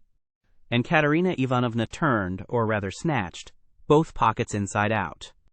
But from the right pocket a piece of paper flew out, and describing a parabola in the air, fell at Luzhin's feet. Everyone saw it. Several cried out. Pyotr Petrovitch stooped down, picked up the paper in 2 fingers, lifted it where all could see it, and opened it. It was a 100-ruble note folded in 8. Pyotr Petrovitch held up the note, showing it to everyone. Thief! Out of my lodging. Police! Police! Yelled Amalia Ivanovna. They must to Siberia be sent. Away! Exclamations arose on all sides. Raskolnikov was silent, keeping his eyes fixed on Sonia, except for an occasional rapid glance at Luzhin. Sonia stood still, as though unconscious. She was hardly able to feel surprise. Suddenly the color rushed to her cheeks. She uttered a cry and hid her face in her hands. No, it wasn't I. I didn't take it. I know nothing about it, she cried with a heart-rending wail, and she ran to Katerina Ivanovna, who clasped her tightly in her arms as though she would shelter her from all the world. Sonia! Sonia! I don't believe it! You see, I don't believe it! She cried in the face of the obvious fact, swaying her to and fro in her arms like a baby, kissing her face continually, then snatching at her hands and kissing them too. You took it! How stupid these people are! Oh dear! You are fools! Fools! She cried, addressing the whole room. You don't know what a heart she has, what a girl she is. She'd take it, she'd sell her last rag, she'd go barefoot to help you if you needed it, that's what she is. She has the yellow passport because my children were starving, she sold herself for us. Ah, husband, do you see? What a memorial dinner for you. Merciful heavens, defend her, why are you all standing still? Rodion Romanovitch, why don't you stand up for her? Do you believe it too? You are not worth her little finger. All of you together. Good God, defend her now at least. The wail of the poor, consumptive, helpless woman seemed to produce a great effect on her audience. The agonized, wasted, consumptive face, the parched, blood-stained lips, the hoarse voice, the tears unrestrained as a child's, the trustful, childish, and yet despairing prayer for help, were so piteous that everyone seemed to feel for her. Pyotr Petrovitch, at any rate, was at once moved to compassion. Madam, "This incident does not reflect upon you," he cried impressively. "No one would take upon himself to accuse you of being an instigator or even an accomplice in it, especially as you have proved her guilt by turning out her pockets, showing that you had no previous idea of it. I am most ready to show compassion, if poverty, so to speak, drove Sophia Semyonovna to it. But why did you refuse to confess, mademoiselle? Were you afraid of the disgrace? The first step? You lost your head, perhaps? One can quite understand it. But how could you have lowered yourself to such an action?" "Gentlemen," he addressed the whole company. "Gentlemen! Compassionate and, so to say, commiserating these people, I am ready to overlook it even now, in spite of the personal insult lavished upon me. And may this disgrace be a lesson to you for the future," he said, addressing Sonia, "and I will carry the matter no further. Enough!" Pyotr Petrovitch stole a glance at Raskolnikov. Their eyes met, and the fire in Raskolnikov's seemed ready to reduce him to ashes. Meanwhile, Katerina Ivanovna apparently heard nothing. She was kissing and hugging Sonia like a madwoman. The children, too, were embracing Sonia on all sides, and Polenka, though she did not fully understand what was wrong, was drowned in tears and shaking with sobs as she hid her pretty little face, swollen with weeping, on Sonia's shoulder. "How vile!" a loud voice cried suddenly in the doorway. Pyotr Petrovitch looked round quickly. "What vileness?" Lebeziatnikov repeated, staring him straight in the face. Pyotr Petrovitch gave a positive start. All noticed it, and recalled it afterwards. Lebeziatnikov strode into the room. "And you dared to call me as witness?" he said, going up to Pyotr Petrovitch. "What do you mean? What are you talking about?" muttered Luzhin. "I mean that you are a slanderer, that's what my words mean," Lebeziatnikov said hotly, looking sternly at him with his short-sighted eyes. He was extremely angry. Raskolnikov gazed intently at him, as though seizing and weighing each word. Again there was a silence. Pyotr Petrovitch, indeed, seemed almost dumbfounded for the first moment. "If you mean that from me," he began, stammering. "But what's the matter with you? Are you out of your mind?" "I'm in my mind, but you are a scoundrel. Ah, how vile! I have heard everything. I kept waiting on purpose to understand it, for I must own even now it is not quite logical. What you have done it all for, I can't understand." "Why, what have I done then?" "Give over talking in your nonsensical riddles. Or maybe you are drunk." "You may be a drunkard, perhaps, vile man, but I am not.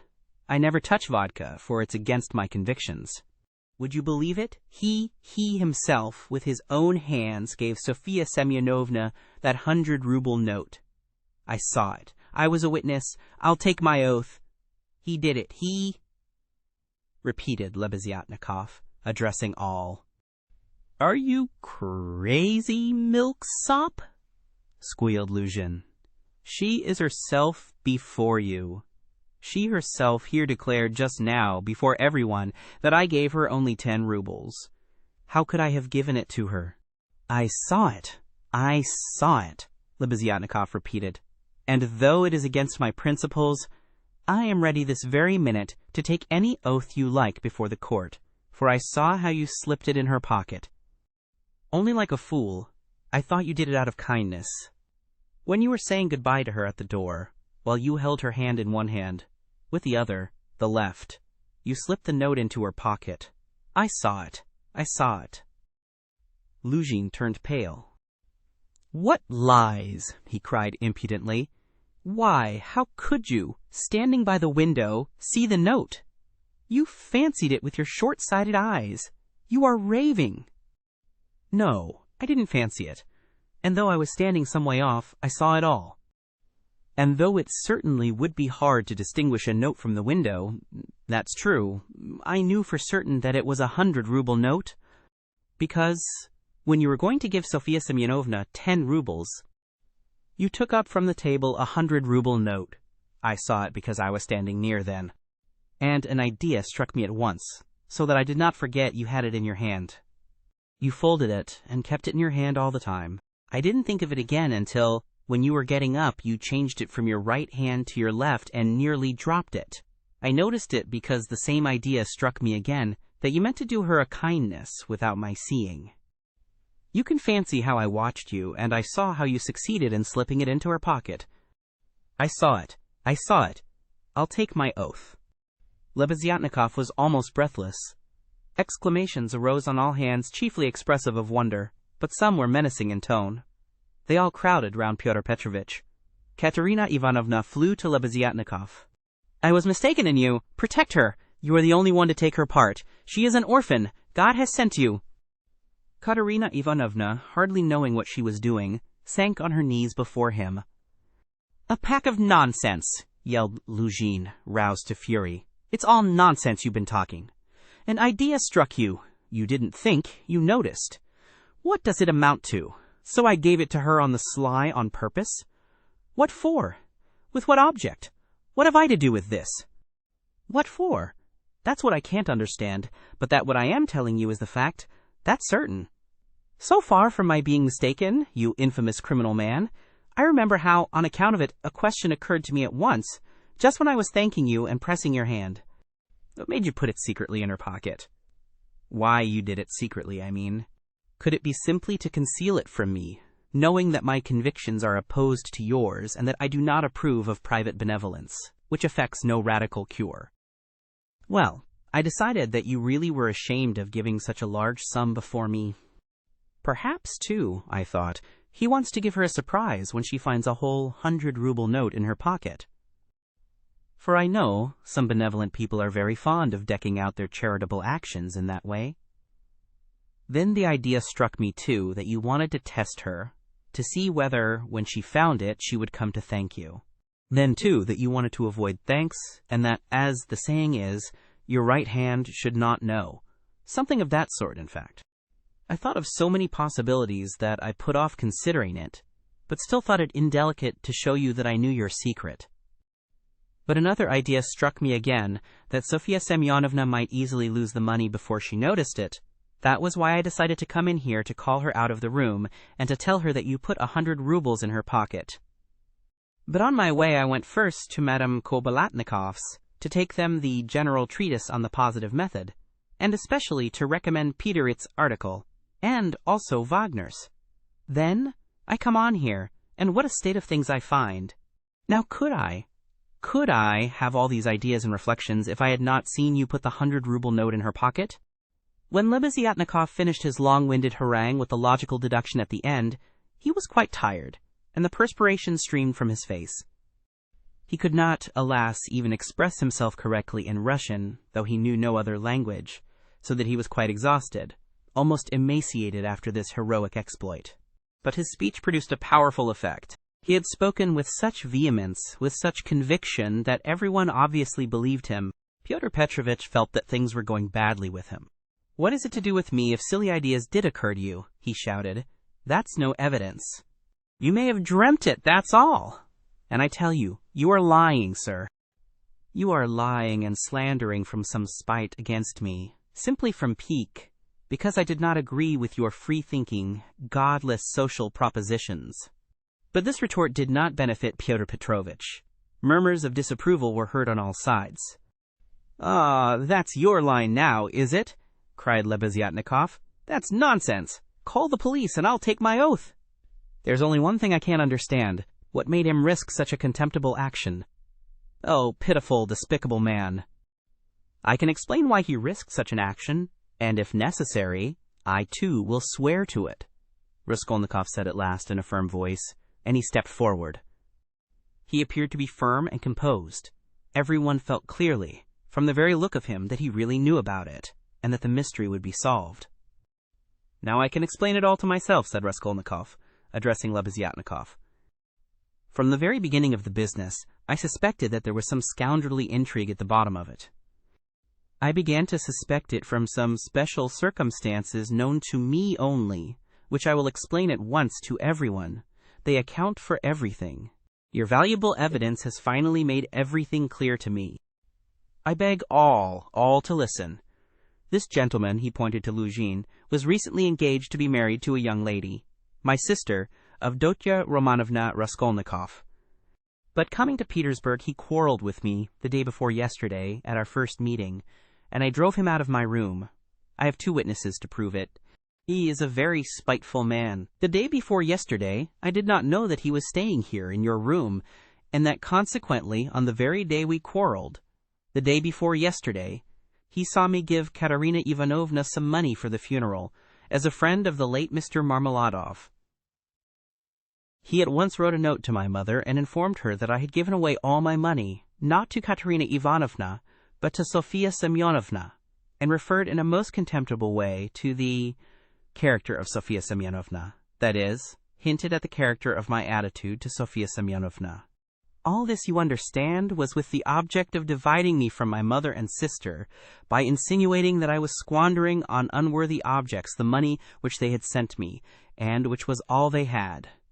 Yesterday evening, before my mother and sister and in his presence, I declared that I had given the money to Katerina Ivanovna for the funeral, and not to Sofia Semyonovna, and that I had no acquaintance with Sofia Semyonovna, and had never seen her before indeed.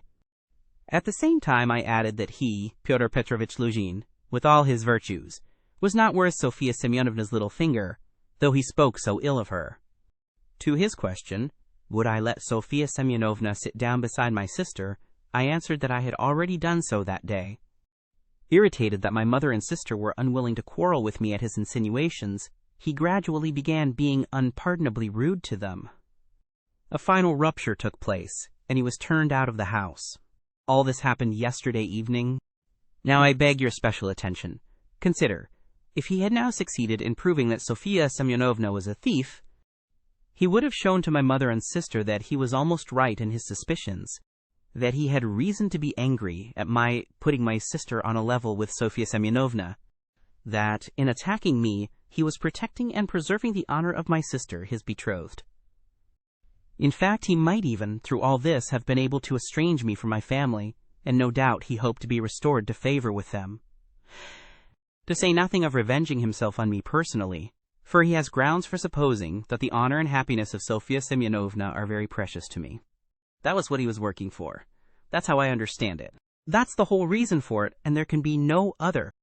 It was like this, or somewhat like this, that Raskolnikov wound up his speech, which was followed very attentively, though often interrupted by exclamations from his audience. But in spite of interruptions, he spoke clearly, calmly, exactly, firmly. His decisive voice, his tone of conviction, and his stern face made a great impression on everyone. Yes, that's it, Lebeziatnikov assented gleefully. That must be it, for he asked me, as soon as Sofia Semyonovna came into our room, whether you were here, whether I had seen you among Katerina Ivanovna's guests. He called me aside to the window and asked me in secret. It was essential for him that you should be here. That's it. Luzhin smiled contemptuously, and did not speak. But he was very pale. He seemed to be deliberating on some means of escape. Perhaps he would have been glad to give up everything and get away, but at the moment this was scarcely possible. It would have implied admitting the truth of the accusations brought against him. Moreover, the company, which had already been excited by drink, was now too much stirred to allow it. The commissariat clerk, though indeed he had not grasped the whole position, was shouting louder than anyone, and was making some suggestions very unpleasant to Luzhin. But not all those present were drunk. Lodgers came in from all the rooms. The 3 Poles were tremendously excited, and were continually shouting at him, "The pan is a lajdak!" and muttering threats in Polish. Sonia had been listening with strained attention, though she too seemed unable to grasp it all. She seemed as though she had just returned to consciousness. She did not take her eyes off Raskolnikov, feeling that all her safety lay in him. Katerina Ivanovna breathed hard and painfully, and seemed fearfully exhausted. Amalia Ivanovna stood looking more stupid than anyone with her mouth wide open, unable to make out what had happened. She only saw that Pyotr Petrovitch had somehow come to grief. Raskolnikov was attempting to speak again, but they did not let him.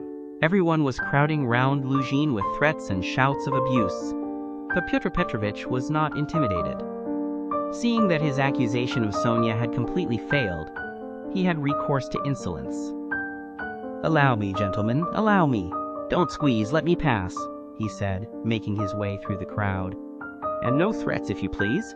I assure you it will be useless. You will gain nothing by it. On the contrary, you'll have to answer, gentlemen, for violently obstructing the course of justice. The thief has been more than unmasked, and I shall prosecute. Our judges are not so blind and not so drunk, and will not believe the testimony of two notorious infidels, agitators, and atheists who accuse me from motives of personal revenge which they are foolish enough to admit. Yes, allow me to pass. Don't let me find a trace of you in my room. Kindly leave at once, and everything is at an end between us. When I think of the trouble I've been taking, the way I've been expounding, all this fortnight. I told you myself today that I was going when you tried to keep me. Now I will simply add that you are a fool. I advise you to see a doctor for your brains and your short sight. Let me pass, gentlemen." He forced his way through, but the commissariat clerk was unwilling to let him off so easily. He picked up a glass from the table, brandished it in the air, and flung it at Pyotr Petrovitch. But the glass flew straight at Amalia Ivanovna.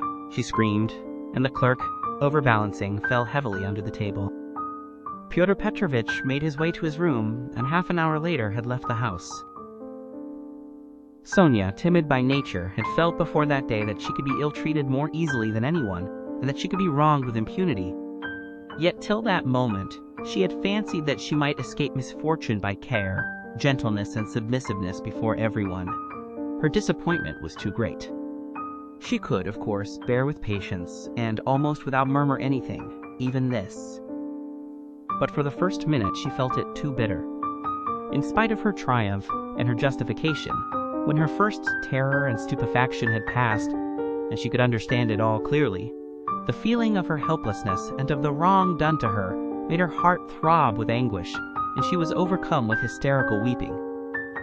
At last, unable to bear any more, she rushed out of the room and ran home almost immediately after Lugin's departure.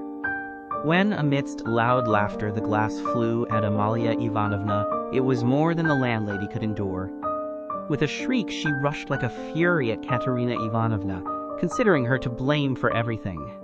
"Out of my lodgings, at once, quick march!" And with these words, she began snatching up everything she could lay her hands on that belonged to Katerina Ivanovna and throwing it on the floor. Katerina Ivanovna, pale, almost fainting and gasping for breath, jumped up from the bed where she had sunk in exhaustion and darted at Amalia Ivanovna.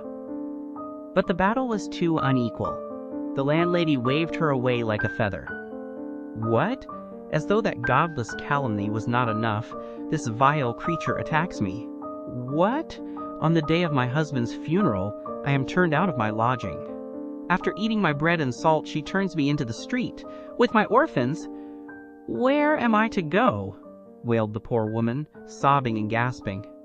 "Good God," she cried with flashing eyes, "is there no justice upon earth? Whom should you protect, if not us orphans?" "We shall see. There is law and justice on earth? There is? I will find it. Wait a bit, godless creature. Polenka, stay with the children, I'll come back." "Wait for me. If you have to wait in the street, we will see whether there is justice on earth." And throwing over her head that green shawl which Marmeladov had mentioned to Raskolnikov, Katerina Ivanovna squeezed her way through the disorderly and drunken crowd of lodgers who still filled the room, and wailing and tearful she ran into the street, with a vague intention of going at once somewhere to find justice.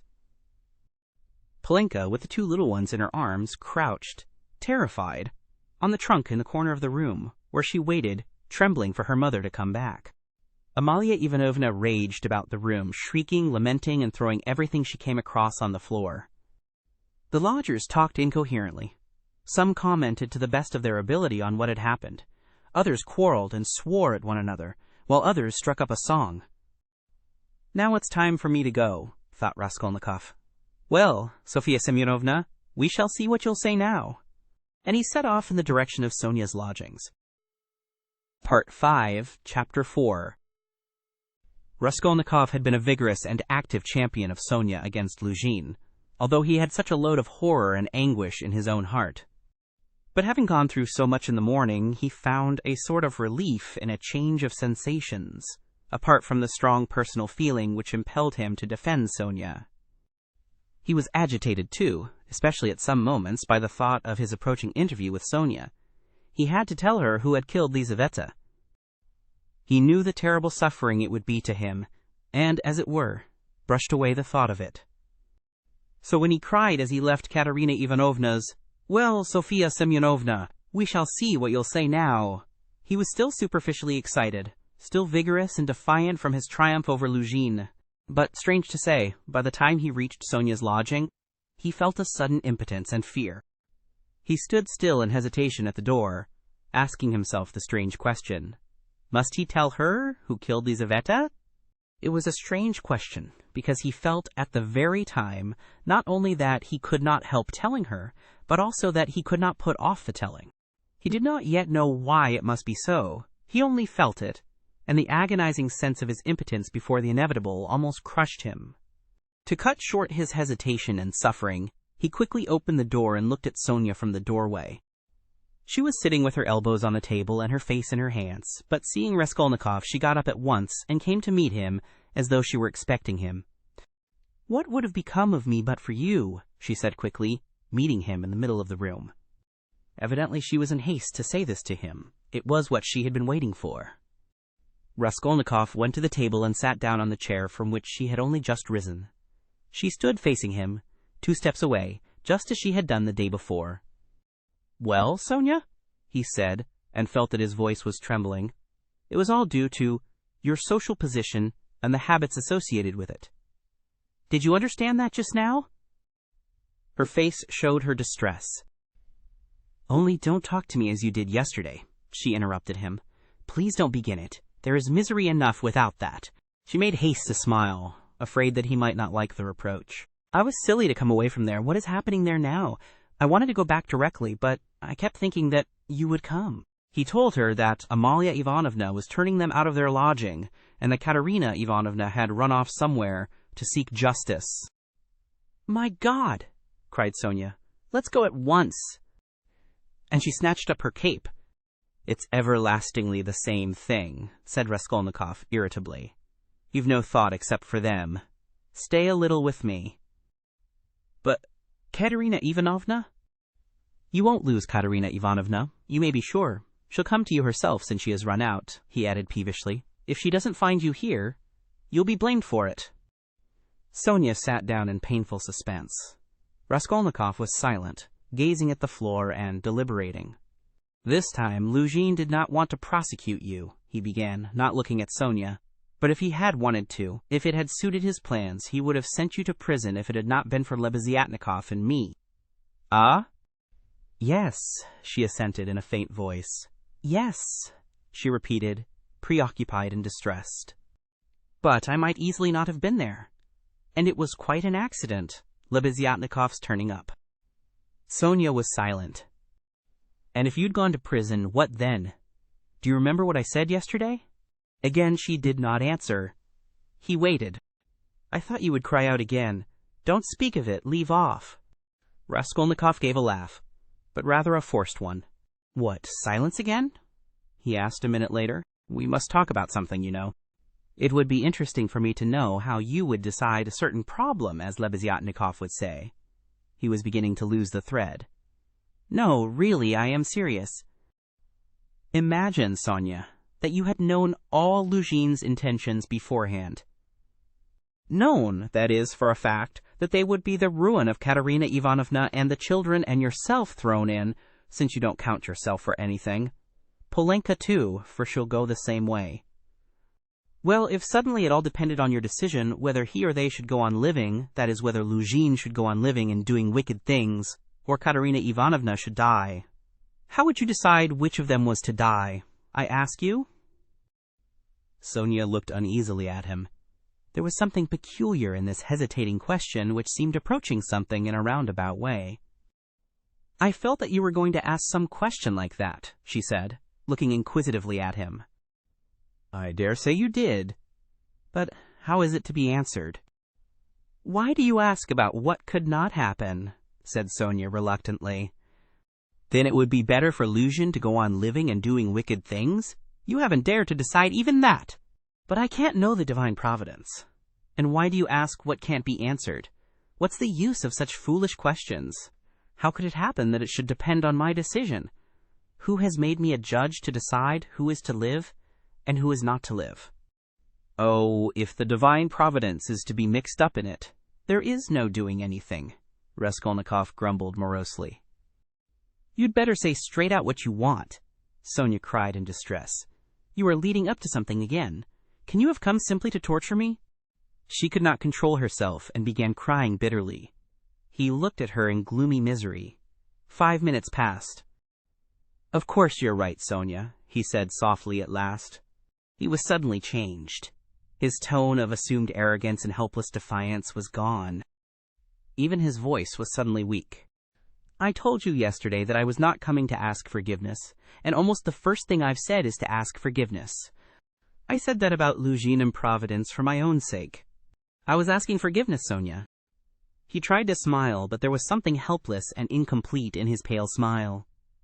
He bowed his head and hid his face in his hands. And suddenly a strange, surprising sensation of a sort of bitter hatred for Sonia passed through his heart. As it were wondering and frightened of this sensation, he raised his head and looked intently at her, but he met her uneasy and painfully anxious eyes fixed on him. There was love in them. His hatred vanished like a phantom. It was not the real feeling. He had taken the one feeling for the other. It only meant that that minute had come. He hid his face in his hands again and bowed his head.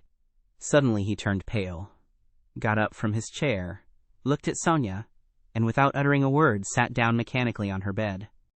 His sensations that moment were terribly like the moment when he had stood over the old woman with the axe in his hand and felt that he must not lose another minute. "What's the matter?" asked Sonia, dreadfully frightened.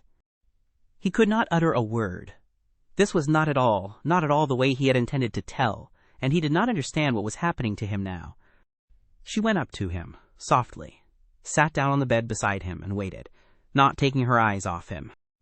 Her heart throbbed and sank. It was unendurable. He turned his deadly pale face to her. His lips worked, helplessly struggling to utter something. A pang of terror passed through Sonia's heart. "What's the matter?" she repeated, drawing a little away from him. "Nothing, Sonia, don't be frightened. It's nonsense. It really is nonsense if you think of it," he muttered, like a man in delirium. "Why have I come to torture you?" he added suddenly, looking at her. "Why, really? I keep asking myself that question, Sonia." He had perhaps been asking himself that question a quarter of an hour before, but now he spoke helplessly, hardly knowing what he said, and feeling a continual tremor all over. "Oh, how you are suffering," she muttered in distress, looking intently at him. "It's all nonsense." "Listen, Sonia." He suddenly smiled, a pale, helpless smile for 2 seconds. "You remember what I meant to tell you yesterday?" Sonia waited uneasily. "I said as I went away that perhaps I was saying goodbye forever, but that if I came today I would tell you who killed Lizaveta." She began trembling all over. "Well, here I have come to tell you." "Then you really meant it yesterday," she whispered with difficulty. "How do you know?" she asked quickly, as though suddenly regaining her reason. Sonia's face grew paler and paler, and she breathed painfully. "I know." She paused a minute. "Have they found him?" she asked timidly. "No." "Then how do you know about it?" she asked again, hardly audibly, and again, after a minute's pause. He turned to her and looked very intently at her. "Yes," he said, with the same distorted, helpless smile. A shudder passed over her. "But why do you frighten me like this?" she said, smiling like a child. "I must be a great friend of his, since I know," Raskolnikov went on, still gazing into her face as though he could not turn his eyes away. "He did not mean to kill that Lizaveta. He killed her accidentally. He meant to kill the old woman when she was alone, and he went there, and then Lizaveta came in. He killed her too." Another awful moment passed. Both still gazed at one another. "You can't guess then?" he asked suddenly, feeling as though he were flinging himself down from a steeple. No," whispered Sonia. "Take a good look." As soon as he had said this again, the same familiar sensation froze his heart. He looked at her and all at once seemed to see in her face the face of Lizaveta. He remembered clearly the expression in Lizaveta's face when he approached her with the axe and she stepped back to the wall, putting out her hand with childish terror in her face, looking as little children do when they begin to be frightened of something, looking intently and uneasily at what frightens them, shrinking back and holding out their little hands on the point of crying. Almost the same thing happened now to Sonia. With the same helplessness and the same terror, she looked at him for a while and, suddenly, putting out her left hand, pressed her fingers faintly against his breast and slowly began to get up from the bed, moving further from him and keeping her eyes fixed even more immovably on him. Her terror infected him. The same fear showed itself on his face. In the same way, he stared at her, and almost with the same childish smile.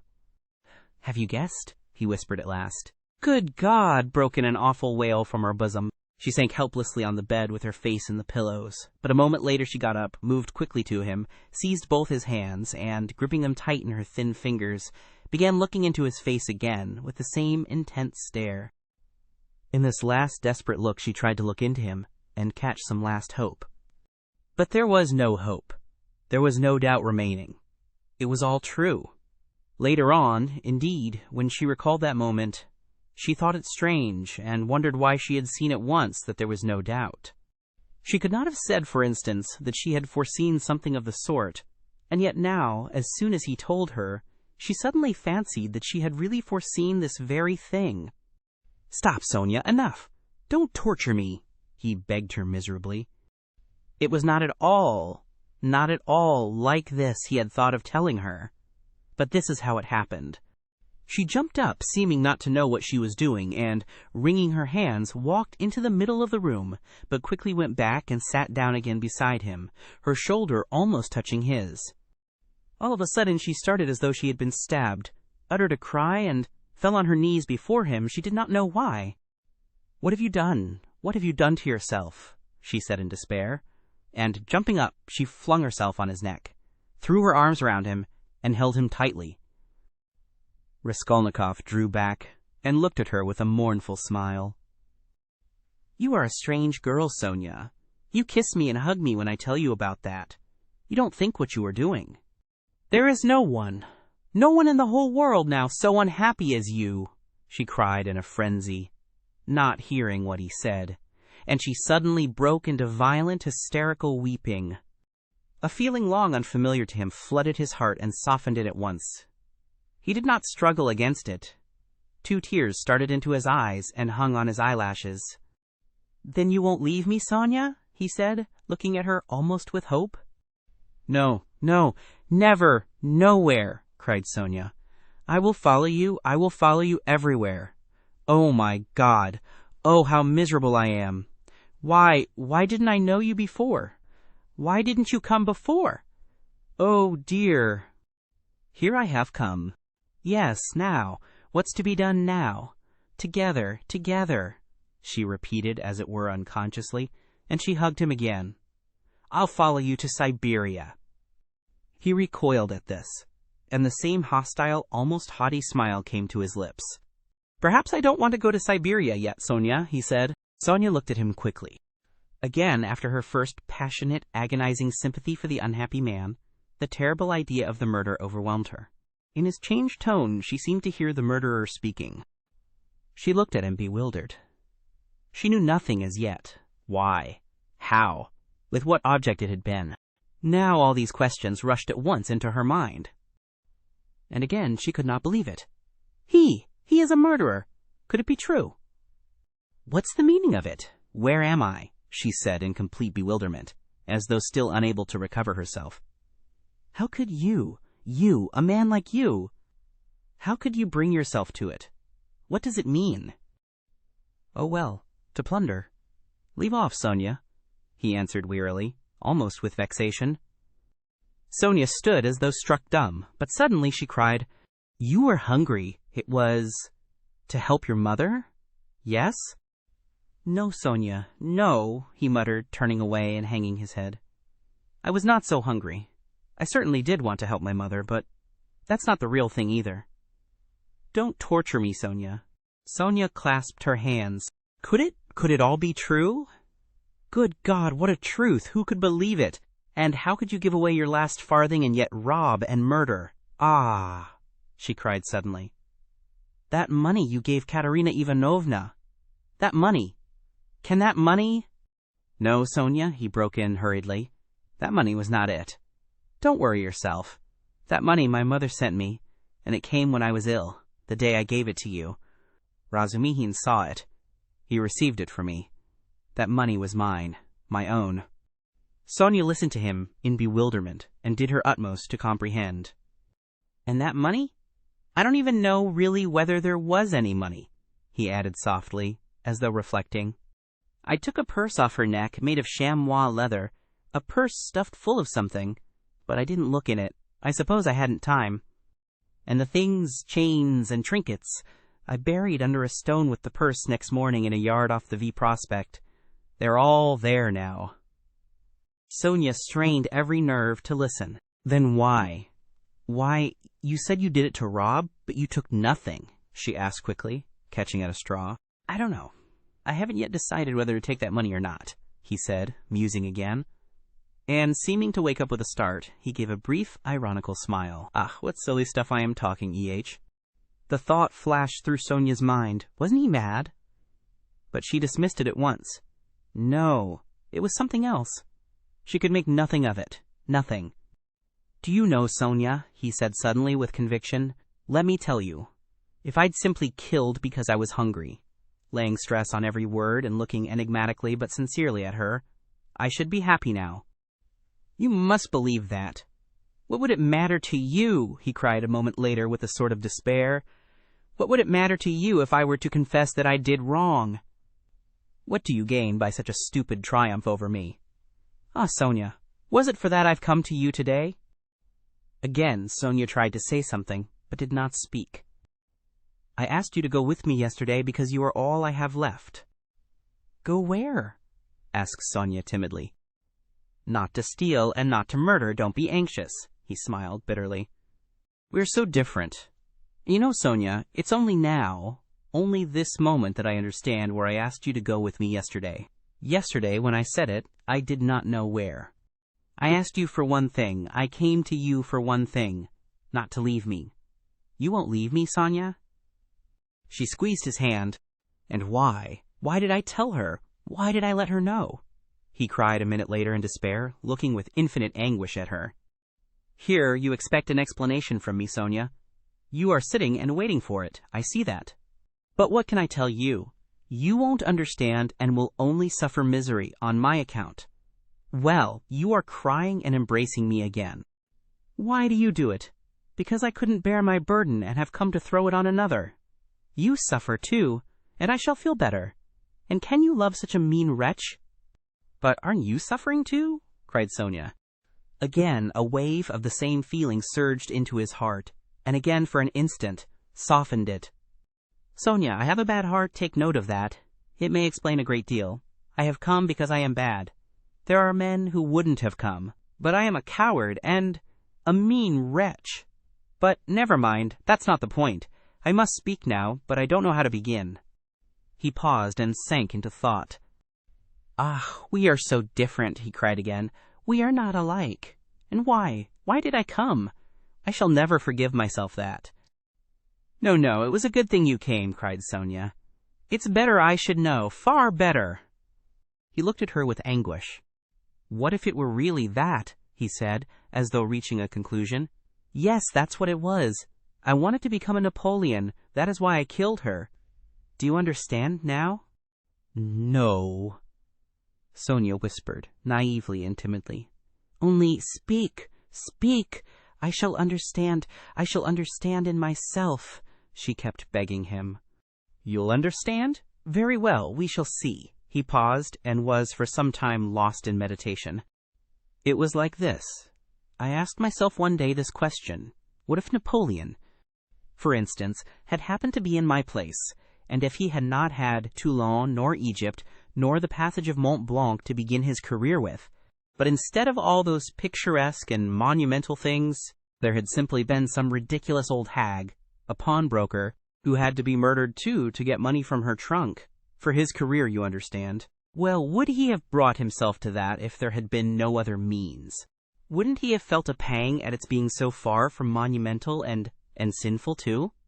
Well, I must tell you that I worried myself fearfully over that question, so that I was awfully ashamed when I guessed at last, all of a sudden, somehow, that it would not have given him the least pang, that it would not even have struck him that it was not monumental, that he would not have seen that there was anything in it to pause over, and that, if he had had no other way, he would have strangled her in a minute without thinking about it. Well, I, too, left off thinking about it, murdered her, following his example. And that's exactly how it was. Do you think it funny? Yes, Sonia, the funniest thing of all is that perhaps that's just how it was. Sonia did not think it at all funny. You had better tell me straight out, without examples, she begged, still more timidly and scarcely audibly. He turned to her, looked sadly at her, and took her hands. You are right again, Sonia. Of course that's all nonsense. It's almost all talk. You see, you know of course that my mother has scarcely anything. My sister happened to have a good education and was condemned to drudge as a governess. All their hopes were centered on me. I was a student, but I couldn't keep myself at the university and was forced for a time to leave it. Even if I had lingered on like that, in 10 or 12 years I might, with luck, hope to be some sort of teacher or clerk with a salary of 1,000 rubles. He repeated it as though it were a lesson. And by that time, my mother would be worn out with grief and anxiety, and I could not succeed in keeping her in comfort, while my sister might well have fared worse. And it's a hard thing to pass everything by all one's life, to turn one's back upon everything, to forget one's mother, and decorously accept the insults inflicted on one's sister. Why should one, when one has buried them to burden oneself with others, wife and children, and to leave them again without a farthing? So I resolved to gain possession of the old woman's money, and to use it for my first years without worrying my mother, to keep myself at the university, and for a little while after leaving it, and to do this all on a broad, thorough scale, so as to build up a completely new career and enter upon a new life of independence. Well, that's all. Well, of course, in killing the old woman I did wrong. Well, that's enough. He struggled to the end of his speech in exhaustion, and let his head sink. Oh, that's not it, Sonia cried in distress. How could one— No, that's not right, not right. You see yourself that it's not right. But I've spoken truly. It's the truth. As though that could be the truth. Good God! I've only killed a louse, Sonia, a useless, loathsome, harmful creature. A human being. A louse. I too know it wasn't a louse, he answered, looking strangely at her. But I am talking nonsense, Sonia, he added. I've been talking nonsense a long time. That's not it, you are right there. There were quite other causes for it. I haven't talked to anyone for so long, Sonia.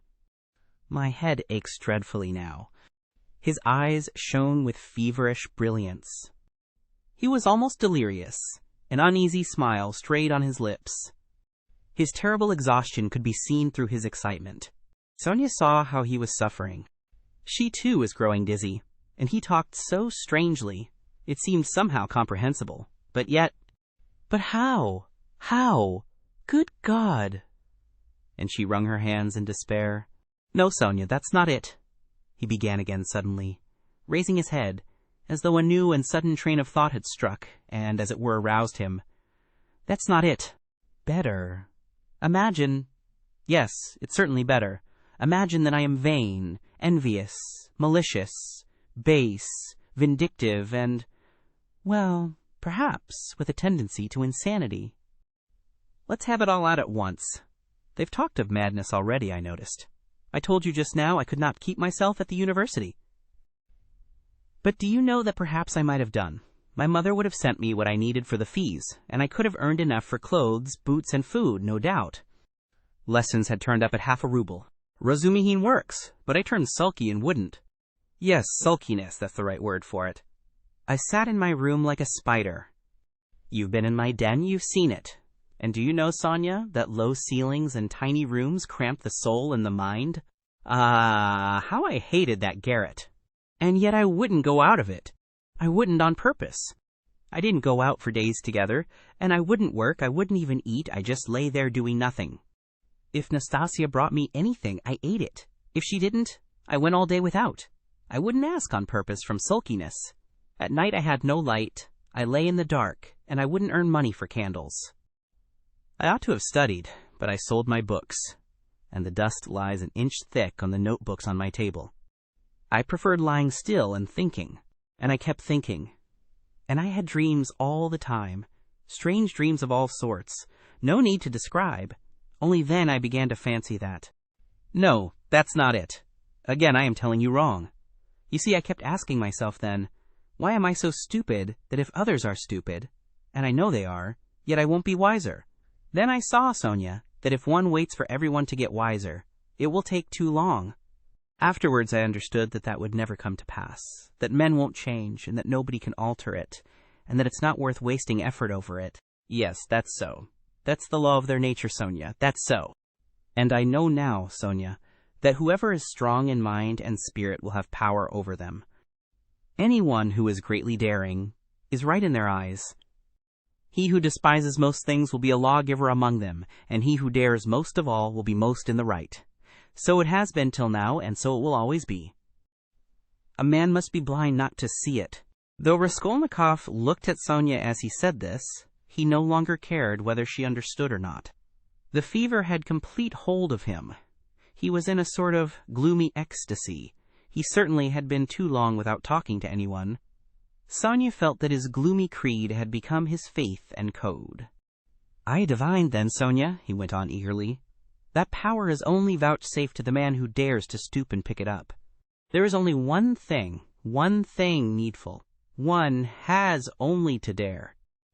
Then, for the first time in my life, an idea took shape in my mind which no one had ever thought of before me. No one. I saw clear as daylight how strange it is that not a single person living in this mad world has had the daring to go straight for it all and send it flying to the devil. I wanted to have the daring, and I killed her. I only wanted to have the daring, Sonia. That was the whole cause of it. Oh, hush, hush, cried Sonia, clasping her hands. You turned away from God, and God has smitten you, has given you over to the devil. Then, Sonia, when I used to lie there in the dark and all this became clear to me, was it a temptation of the devil, E.H.? Hush, don't laugh, blasphemer. You don't understand. You don't understand. Oh, God, he won't understand. Hush, Sonia, I am not laughing. I know myself that it was the devil leading me. Hush, Sonia, hush, he repeated with gloomy insistence. I know it all. I have thought it all, over and over, and whispered it all over to myself, lying there in the dark. I've argued it all over with myself, every point of it, and I know it all. And how sick I was then of going over it all. I have kept wanting to forget it, and make a new beginning, Sonia, and leave off thinking. And you don't suppose that I went into it headlong like a fool? I went into it like a wise man, and that was just my destruction. And you mustn't suppose that I didn't know, for instance, that if I began to question myself whether I had the right to gain power, I certainly hadn't the right. Or that if I asked myself whether a human being is a louse, it proved that it wasn't so for me. Though it might be for a man who would go straight to his goal without asking questions. If I worried myself all those days, wondering whether Napoleon would have done it or not, I felt clearly, of course, that I wasn't Napoleon. I had to endure all the agony of that battle of ideas, Sonia, and I longed to throw it off. I wanted to murder without casuistry, to murder for my own sake, for myself alone. I didn't want to lie about it even to myself. It wasn't to help my mother. I did the murder. That's nonsense. I didn't do the murder to gain wealth and power and to become a benefactor of mankind. Nonsense. I simply did it. I did the murder for myself alone.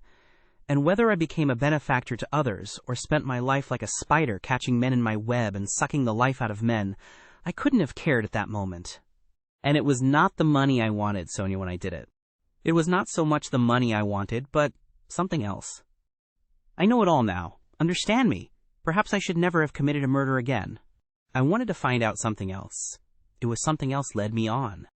I wanted to find out then, and quickly, whether I was a louse like everybody else, or a man.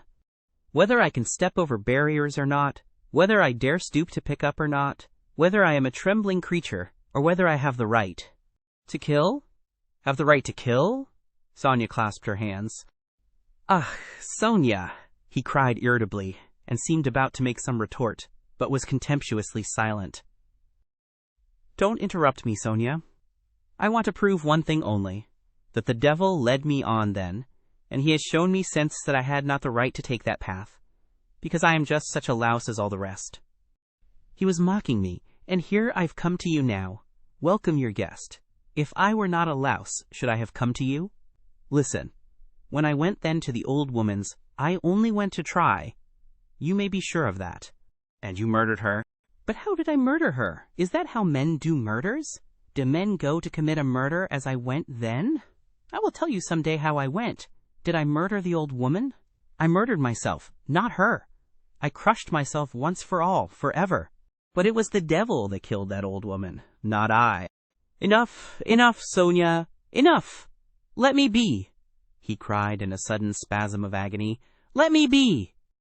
He leaned his elbows on his knees and squeezed his head in his hands as in a vice. What suffering! A wail of anguish broke from Sonia. Well, what am I to do now? He asked, suddenly raising his head and looking at her with a face hideously distorted by despair.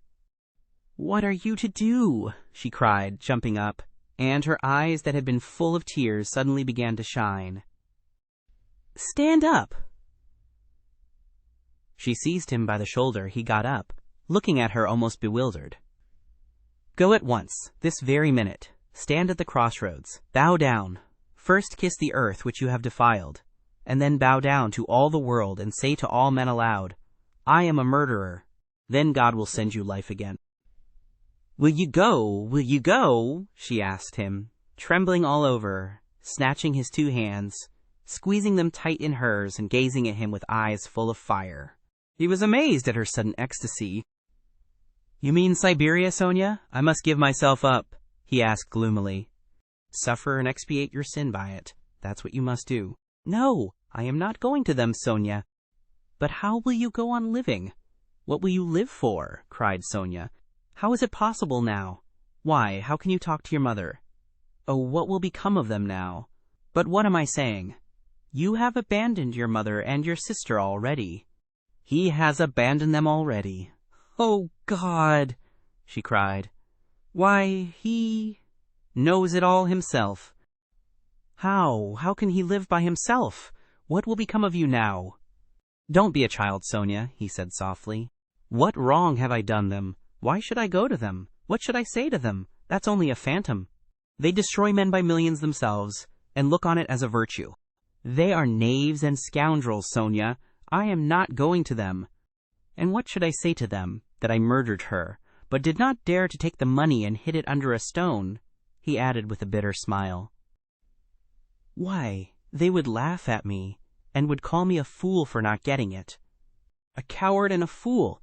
They wouldn't understand, and they don't deserve to understand. Why should I go to them? I won't. Don't be a child, Sonia. It will be too much for you to bear, too much, she repeated, holding out her hands in despairing supplication. Perhaps I've been unfair to myself, he observed gloomily, pondering. Perhaps, after all, I am a man and not a louse, and I've been in too great a hurry to condemn myself. I'll make another fight for it. A haughty smile appeared on his lips. What a burden to bear! And your whole life! Your whole life! I shall get used to it, he said grimly and thoughtfully. Listen, he began a minute later. Stop crying. It's time to talk of the facts.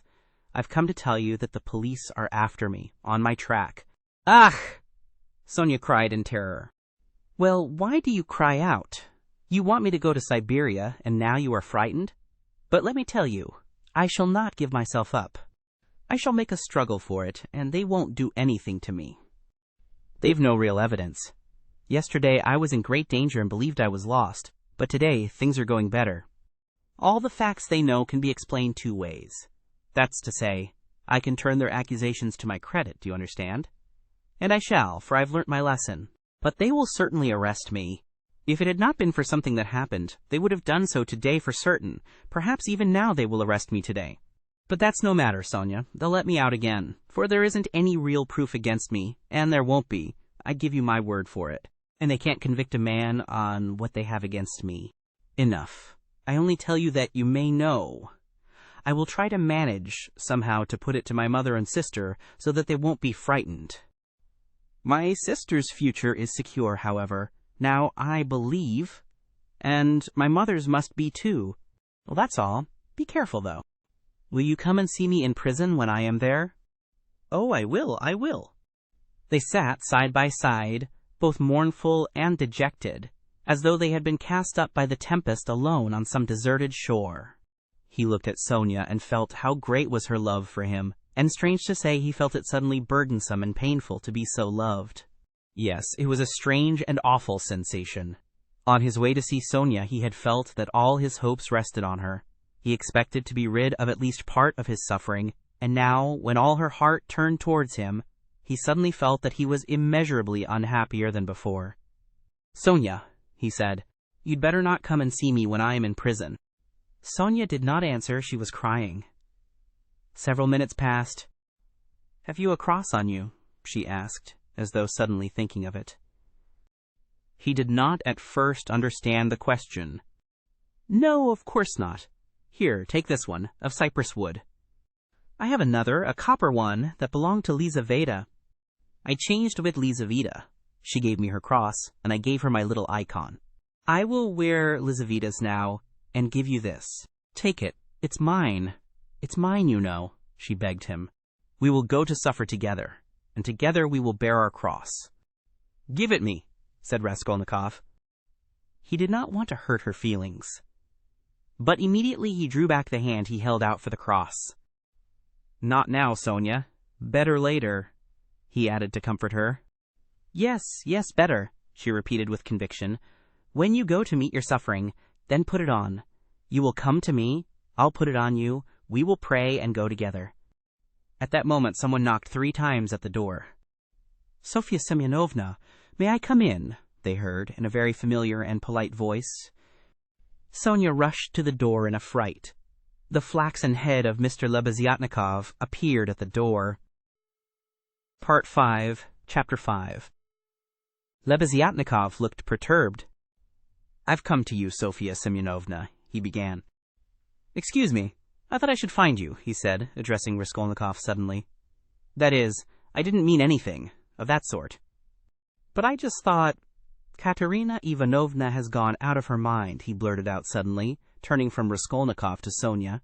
Sonia screamed. "At least it seems so, but we don't know what to do, you see. She came back. She seems to have been turned out somewhere, perhaps beaten.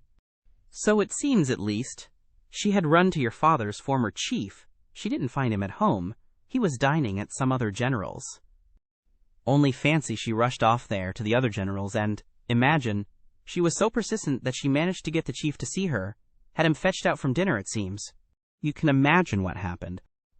She was turned out, of course, but according to her own story, she abused him and threw something at him.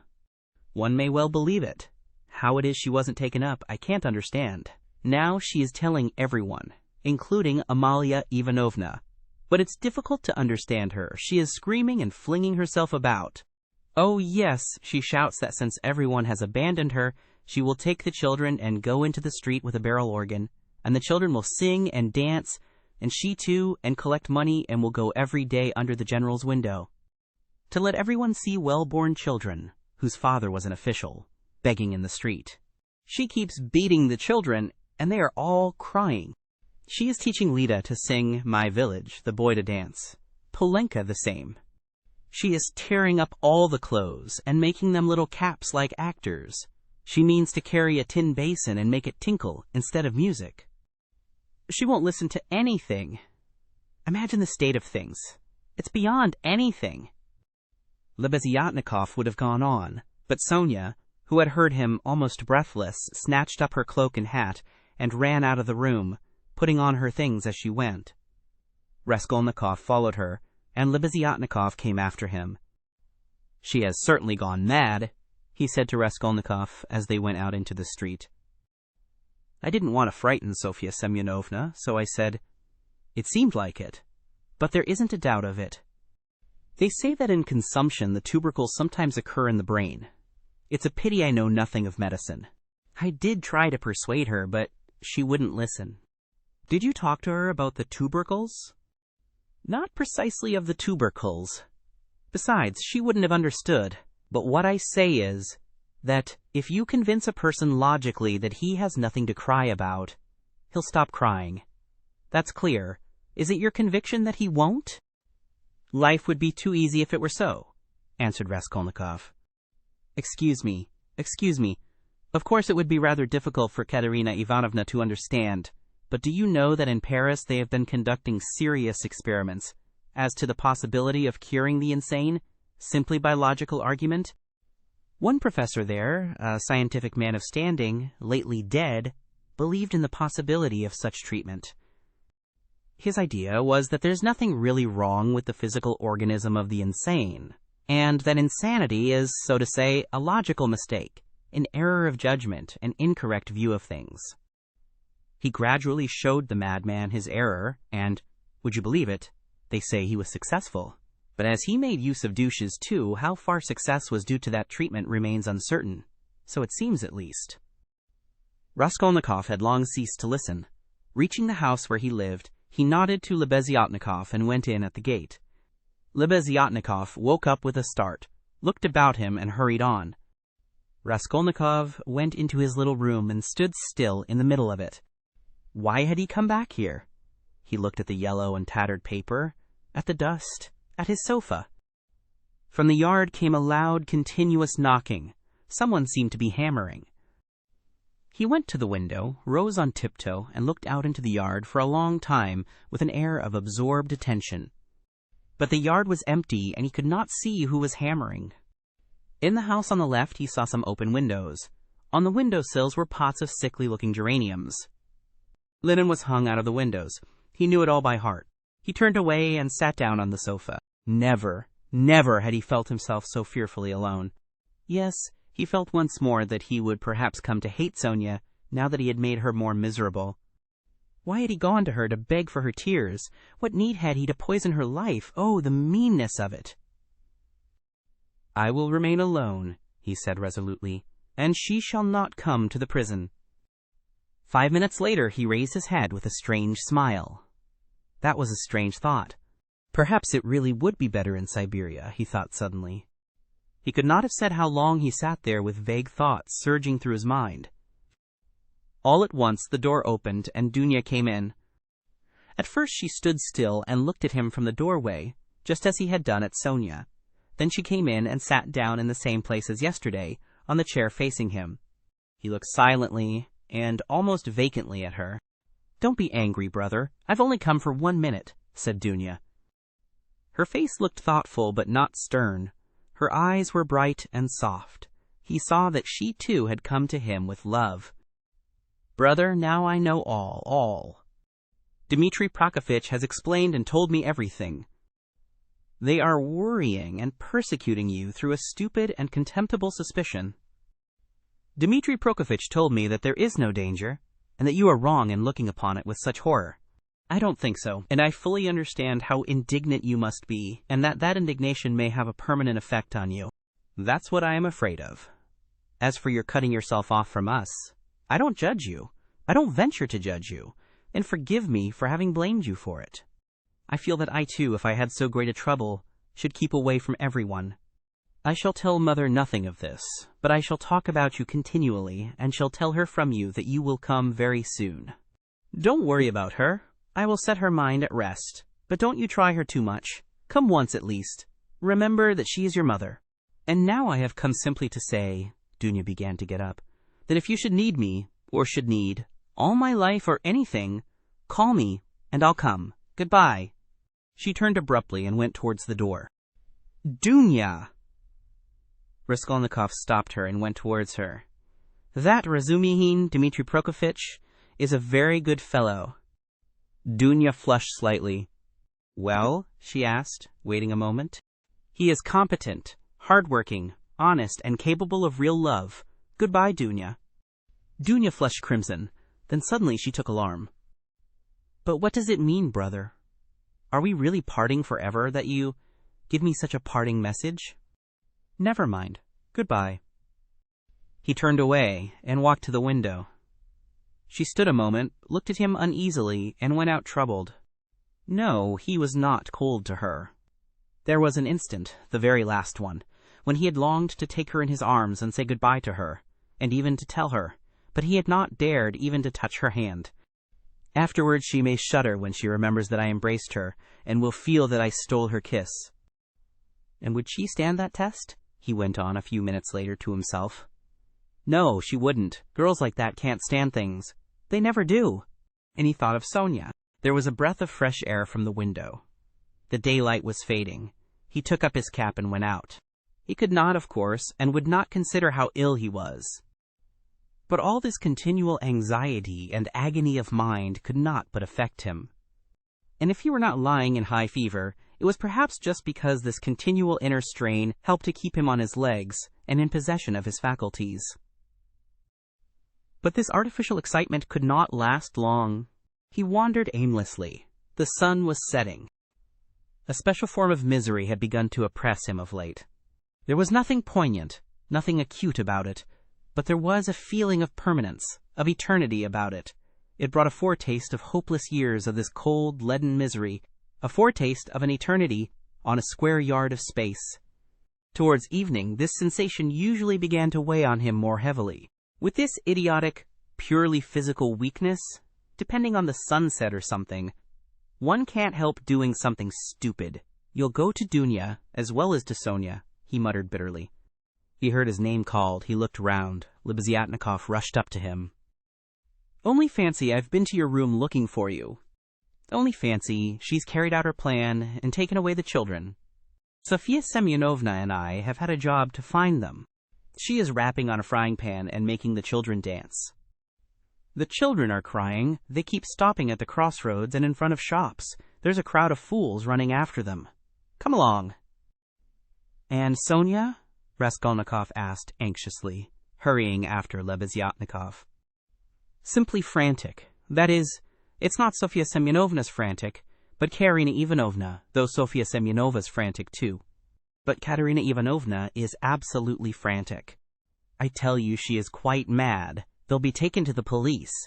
You can fancy what an effect that will have. They are on the canal bank, near the bridge now, not far from Sofia Semyonovna's, quite close. On the canal bank near the bridge and not 2 houses away from the one where Sonia lodged, there was a crowd of people, consisting principally of gutter children. The hoarse, broken voice of Katerina Ivanovna could be heard from the bridge, and it certainly was a strange spectacle likely to attract a street crowd. Katerina Ivanovna, in her old dress with the green shawl, wearing a torn straw hat, crushed in a hideous way on one side, was really frantic. She was exhausted and breathless. Her wasted, consumptive face looked more suffering than ever, and indeed out of doors in the sunshine a consumptive always looks worse than at home. But her excitement did not flag, and every moment her irritation grew more intense. She rushed at the children, shouted at them, coaxed them, told them before the crowd how to dance and what to sing, began explaining to them why it was necessary, and driven to desperation by their not understanding, beat them. Then she would make a rush at the crowd. If she noticed any decently dressed person stopping to look, she immediately appealed to him to see what these children, quote, from a genteel, one may say aristocratic house, had been brought to. If she heard laughter or jeering in the crowd, she would rush at once at the scoffers and begin squabbling with them. Some people laughed, others shook their heads, but everyone felt curious at the sight of the madwoman with the frightened children. The frying pan of which Libeziatnikov had spoken was not there, at least Raskolnikov did not see it. But instead of rapping on the pan, Katerina Ivanovna began clapping her wasted hands when she made Lida and Kolya dance and Polenka sing. She too joined in the singing, but broke down at the second note with a fearful cough, which made her curse in despair and even shed tears. What made her most furious was the weeping and terror of Kolya and Lida. Some effort had been made to dress the children up as street singers are dressed. The boy had on a turban, made of something red and white to look like a Turk. There had been no costume for Lida. She simply had a red knitted cap, or rather a nightcap that had belonged to Marmeladov, decorated with a broken piece of white ostrich feather, which had been Katerina Ivanovna's grandmother's and had been preserved as a family possession. Polenka was in her everyday dress. She looked in timid perplexity at her mother and kept at her side, hiding her tears. She dimly realized her mother's condition and looked uneasily about her. She was terribly frightened of the street and the crowd. Sonia followed Katerina Ivanovna, weeping and beseeching her to return home, but Katerina Ivanovna was not to be persuaded. "Leave off, Sonia, leave off," she shouted, speaking fast, panting and coughing. "You don't know what you ask. You are like a child. I've told you before that I am not coming back to that drunken German. Let all Petersburg see the children begging in the streets, though their father was an honorable man who served all his life in truth and fidelity, and one may say died in the service." Katerina Ivanovna had by now invented this fantastic story, and thoroughly believed it. Let that wretch of a general see it. "And you are silly, Sonia. What have we to eat? Tell me that. We have worried you enough. I won't go on so." "Ah, Rodion Romanovitch, is that you?" she cried, seeing Raskolnikov and rushing up to him. "Explain to this silly girl, please, that nothing better could be done. Even organ grinders earn their living, and everyone will see at once that we are different, that we are an honorable and bereaved family reduced to beggary. And that general will lose his post. You'll see. We shall perform under his windows every day, and if the Tsar drives by, I'll fall on my knees, put the children before me, show them to him, and say, 'Defend us, Father.' He is the father of the fatherless. He is merciful. He'll protect us, you'll see. And that wretch of a general. Lida, tenez-vous droit. Kolya, you'll dance again. Why are you whimpering? Whimpering again? What are you afraid of, stupid? Goodness, what am I to do with them, Rodion Romanovitch? If you only knew how stupid they are. What's one to do with such children?" And she, almost crying herself, which did not stop her uninterrupted, rapid flow of talk, pointed to the crying children. Raskolnikov tried to persuade her to go home, and even said, hoping to work on her vanity, that it was unseemly for her to be wandering about the streets like an organ grinder, as she was intending to become the principal of a boarding school. "A boarding school, ha ha ha! A castle in the air!" cried Katerina Ivanovna, her laugh ending in a cough. "No, Rodion Romanovitch, that dream is over. All have forsaken us. And that general, you know, Rodion Romanovitch, I threw an inkpot at him. It happened to be standing in the waiting room by the paper where you sign your name. I wrote my name, threw it at him, and ran away. Oh, the scoundrels, the scoundrels! But enough of them. Now I'll provide for the children myself. I won't bow down to anybody. She has had to bear enough for us." She pointed to Sonia. "Polenka, how much have you got? Show me." "What, only 2 farthings? Oh, the mean wretches! They give us nothing, only run after us, putting their tongues out. There! What is that blockhead laughing at?" She pointed to a man in the crowd. "It's all because Kolya here is so stupid. I have such a bother with him." "What do you want, Polenka? Tell me in French. Parlez-moi français." "Why, I've taught you, you know, some phrases. Else, how are you to show that you are of good family, well-brought-up children, and not at all like other organ grinders? We aren't going to have a Punch and Judy show in the street, but to sing a genteel song." "Ah, yes. What are we to sing? You keep putting me out, but you see, we are standing here, Rodion Romanovitch, to find something to sing and get money, something Kolya can dance to. For, as you can fancy, our performance is all impromptu. We must talk it over and rehearse it all thoroughly, and then we shall go to Nevsky, where there are far more people of good society, and we shall be noticed at once. Lida knows my village only, nothing but my village, and everyone sings that. We must sing something far more genteel." "Well, have you thought of anything, Polenka? If only you'd help your mother. My memory's quite gone, or I should have thought of something. We really can't sing An Hussar. Ah, let us sing in French, Cinq sous. I have taught it you, I have taught it you. And as it is in French, people will see at once that you are children of good family, and that will be much more touching." You might sing Marlborough sans vie à ton guerre, for that's quite a child's song and is sung as a lullaby in all the aristocratic houses. Marlborough sans vie à ton guerre, ne sais quand reviendra, she began singing. But no, better sing cinq sous. Now, Kolya, your hands on your hips, make haste, and you, Lida, keep turning the other way, and Polenka and I will sing and clap our hands. Cinq sous, pour monter notre ménage. Cough, cough, cough. Set your dress straight, Polenka. It's slipped down on your shoulders, she observed, panting from coughing. Now it's particularly necessary to behave nicely and genteelly, that all may see that you are well-born children. I said at the time that the bodice should be cut longer and made of 2 widths. It was your fault, Sonia, with your advice to make it shorter, and now you see the child is quite deformed by it. Why, you're all crying again.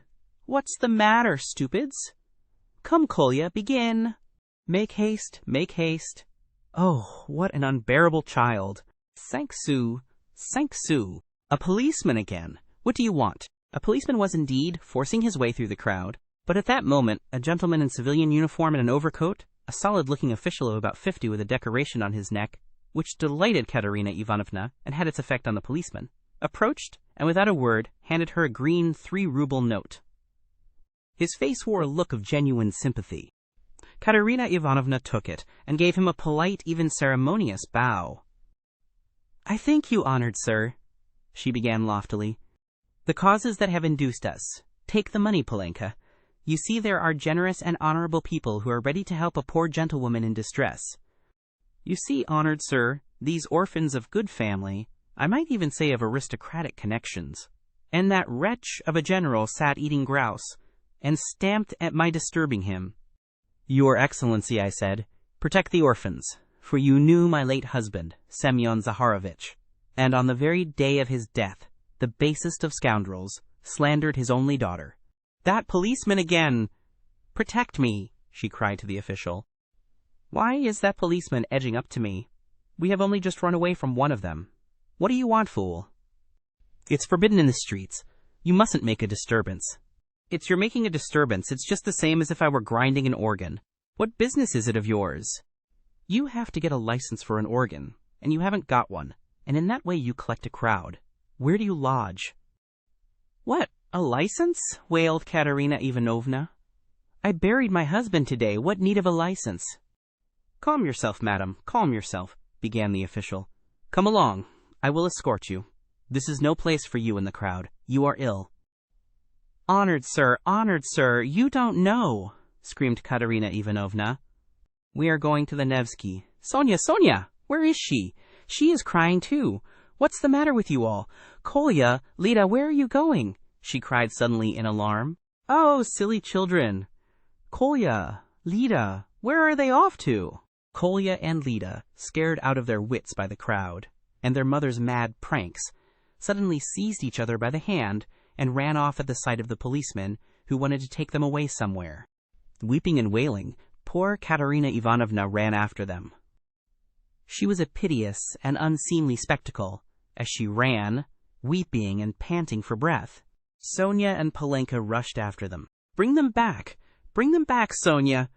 Oh, stupid, ungrateful children, Polenka, catch them! It's for your sakes, She stumbled as she ran and fell down. She's cut herself! She's bleeding! Oh, dear! Cried Sonia, bending over her. All ran up and crowded around. Raskolnikov and Lebeziatnikov were the first at her side. The official, too, hastened up. And behind him the policeman, who muttered, Bother! With a gesture of impatience, feeling that the job was going to be a troublesome one. Pass on! He said to the crowd that pressed forward. She's dying, someone shouted. She's gone out of her mind, said another. Lord have mercy upon us, said a woman, crossing herself. Have they caught the little girl and the boy? They're being brought back. The elder one's got them. Ah, the naughty imps. When they examined Katerina Ivanovna carefully, they saw that she had not cut herself against a stone, as Sonia thought, but that the blood that stained the pavement red was from her chest. I've seen that before, muttered the official to Raskolnikov and Lebeziatnikov. That's consumption. The blood flows and chokes the patient. I saw the same thing with a relative of my own not long ago, nearly a pint of blood, all in a minute. What's to be done, though? She is dying. This way to my room, Sonia implored. I live here. See, that house? The second from here. Come to me, make haste, she turned from one to the other. Send for the doctor, oh dear. Thanks to the officials' efforts, this plan was adopted. The policeman even helping to carry Katerina Ivanovna. She was carried to Sonia's room, almost unconscious, and laid on the bed.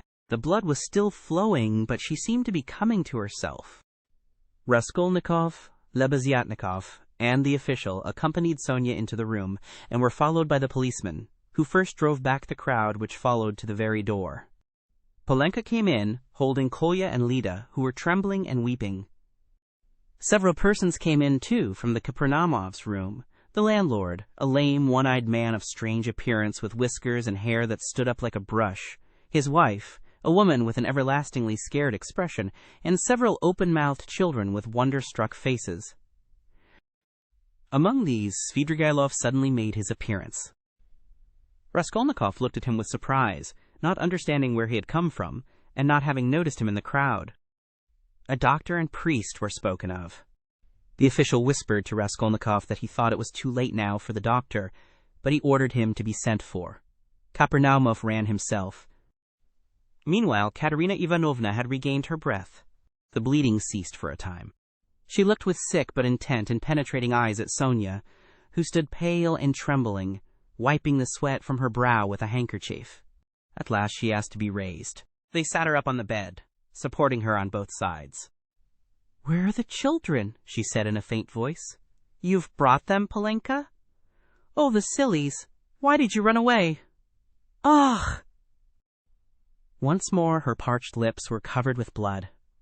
She moved her eyes, looking about her. "So that's how you live, Sonia. Never once have I been in your room." She looked at her with a face of suffering. "We have been your ruin, Sonia. Polenka, Lida, Kolya, come here." "Well, here they are, Sonia. Take them all. I hand them over to you. I've had enough. The ball is over. Cough. Lay me down. Let me die in peace." They laid her back on the pillow. "What? The priest?" "I don't want him. You haven't got a ruble to spare. I have no sins. God must forgive me without that. He knows how I have suffered. And if he won't forgive me, I don't care." She sank more and more into uneasy delirium. At times she shuddered, turned her eyes from side to side, recognized everyone for a minute, but at once sank into delirium again. Her breathing was hoarse and difficult. There was a sort of rattle in her throat. "I said to him, 'Your Excellency,'" she ejaculated, gasping after each word. "That Amalia Ludvigovna. Ah, Lida, Kolya, hands on your hips, make haste. Glissez, glissez. Pas de basque. Tap with your heels. Be a graceful child. Du hast Diamanten und Perlen." What next? That's the thing to sing. "Du hast die schönsten Augen, Mädchen. Was willst du mehr?" What an idea! Was willst du mehr? What things the fool invents! Ah, yes! In the heat of midday, in the Vale of Dagestan. Ah, how I loved it! I loved that song to distraction, Polenka. Your father, you know, used to sing it when we were engaged. Oh, those days! Oh, that's the thing for us to sing. How does it go? I've forgotten. Remind me. How was it? She was violently excited and tried to sit up. At last, in a horribly hoarse, broken voice, she began, shrieking and gasping at every word with a look of growing terror. "In the heat of midday, in the Vale of Dagestan, with lead in my breast." "Your Excellency," she wailed suddenly, with a heart-rending scream and a flood of tears. "Protect the orphans. You have been their father's guest. One may say aristocratic." She started, regaining consciousness, and gazed at all with a sort of terror, but at once recognized Sonia. "Sonia, Sonia!" she articulated softly and caressingly, as though surprised to find her there. "Sonia, darling, are you here too?" They lifted her up again. "Enough, it's over. Farewell, poor thing. I am done for. I am broken," she cried with vindictive despair. and her head fell heavily back on the pillow. She sank into unconsciousness again. But this time it did not last long. Her pale, yellow, wasted face dropped back, her mouth fell open. Her leg moved convulsively. She gave a deep, deep sigh, and died. Sonia fell upon her, flung her arms about her, and remained motionless, with her head pressed to the dead woman's wasted bosom. Polenka threw herself at her mother's feet, kissing them and weeping violently. Though Kolya and Lida did not understand what had happened, they had a feeling that it was something terrible. They put their hands on each other's little shoulders, stared straight at one another, and both at once opened their mouths and began screaming. They were both still in their fancy dress, one in a turban, the other in the cap with the ostrich feather. And how did the certificate of merit come to be on the bed beside Katerina Ivanovna? It lay there by the pillow. Raskolnikov saw it. He walked away to the window. Lebeziatnikov skipped up to him. "She is dead," he said. "Rodion Romanovitch, I must have 2 words with you," said Svidrigailov, coming up to them. Lebeziatnikov at once made room for him and delicately withdrew. Svidrigailov drew Raskolnikov further away. "I will undertake all the arrangements. The funeral and that. You know it's a question of money, and, as I told you, I have plenty to spare. I will put those 2 little ones and Polenka into some good orphan asylum, and I will settle 1,500 rubles to be paid to each on coming of age, so that Sofya Semyonovna need have no anxiety about them. And I will pull her out of the mud too, for she is a good girl, isn't she? So tell Avdotia Romanovna that that is how I am spending her 10,000. "What is your motive for such benevolence?" asked Raskolnikov. "Ah, you skeptical person," laughed Svidrigailov. "I told you I had no need of that money. Won't you admit that it's simply done from humanity? She wasn't a louse, you know." He pointed to the corner where the dead woman lay. "Was she, like some old pawnbroker woman? Come, you'll agree. Is Luzhin to go on living and doing wicked things, or is she to die? And if I didn't help them, Polenka would go the same way."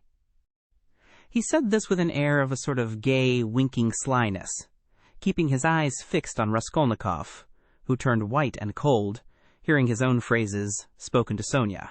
He quickly stepped back and looked wildly at Svidrigailov. "How do you know?" he whispered, hardly able to breathe. "Why, I lodge here at Madame Reslich, the other side of the wall. Here is Kapernaumov, and there lives Madame Reslich, an old and devoted friend of mine. I am a neighbor." "You?"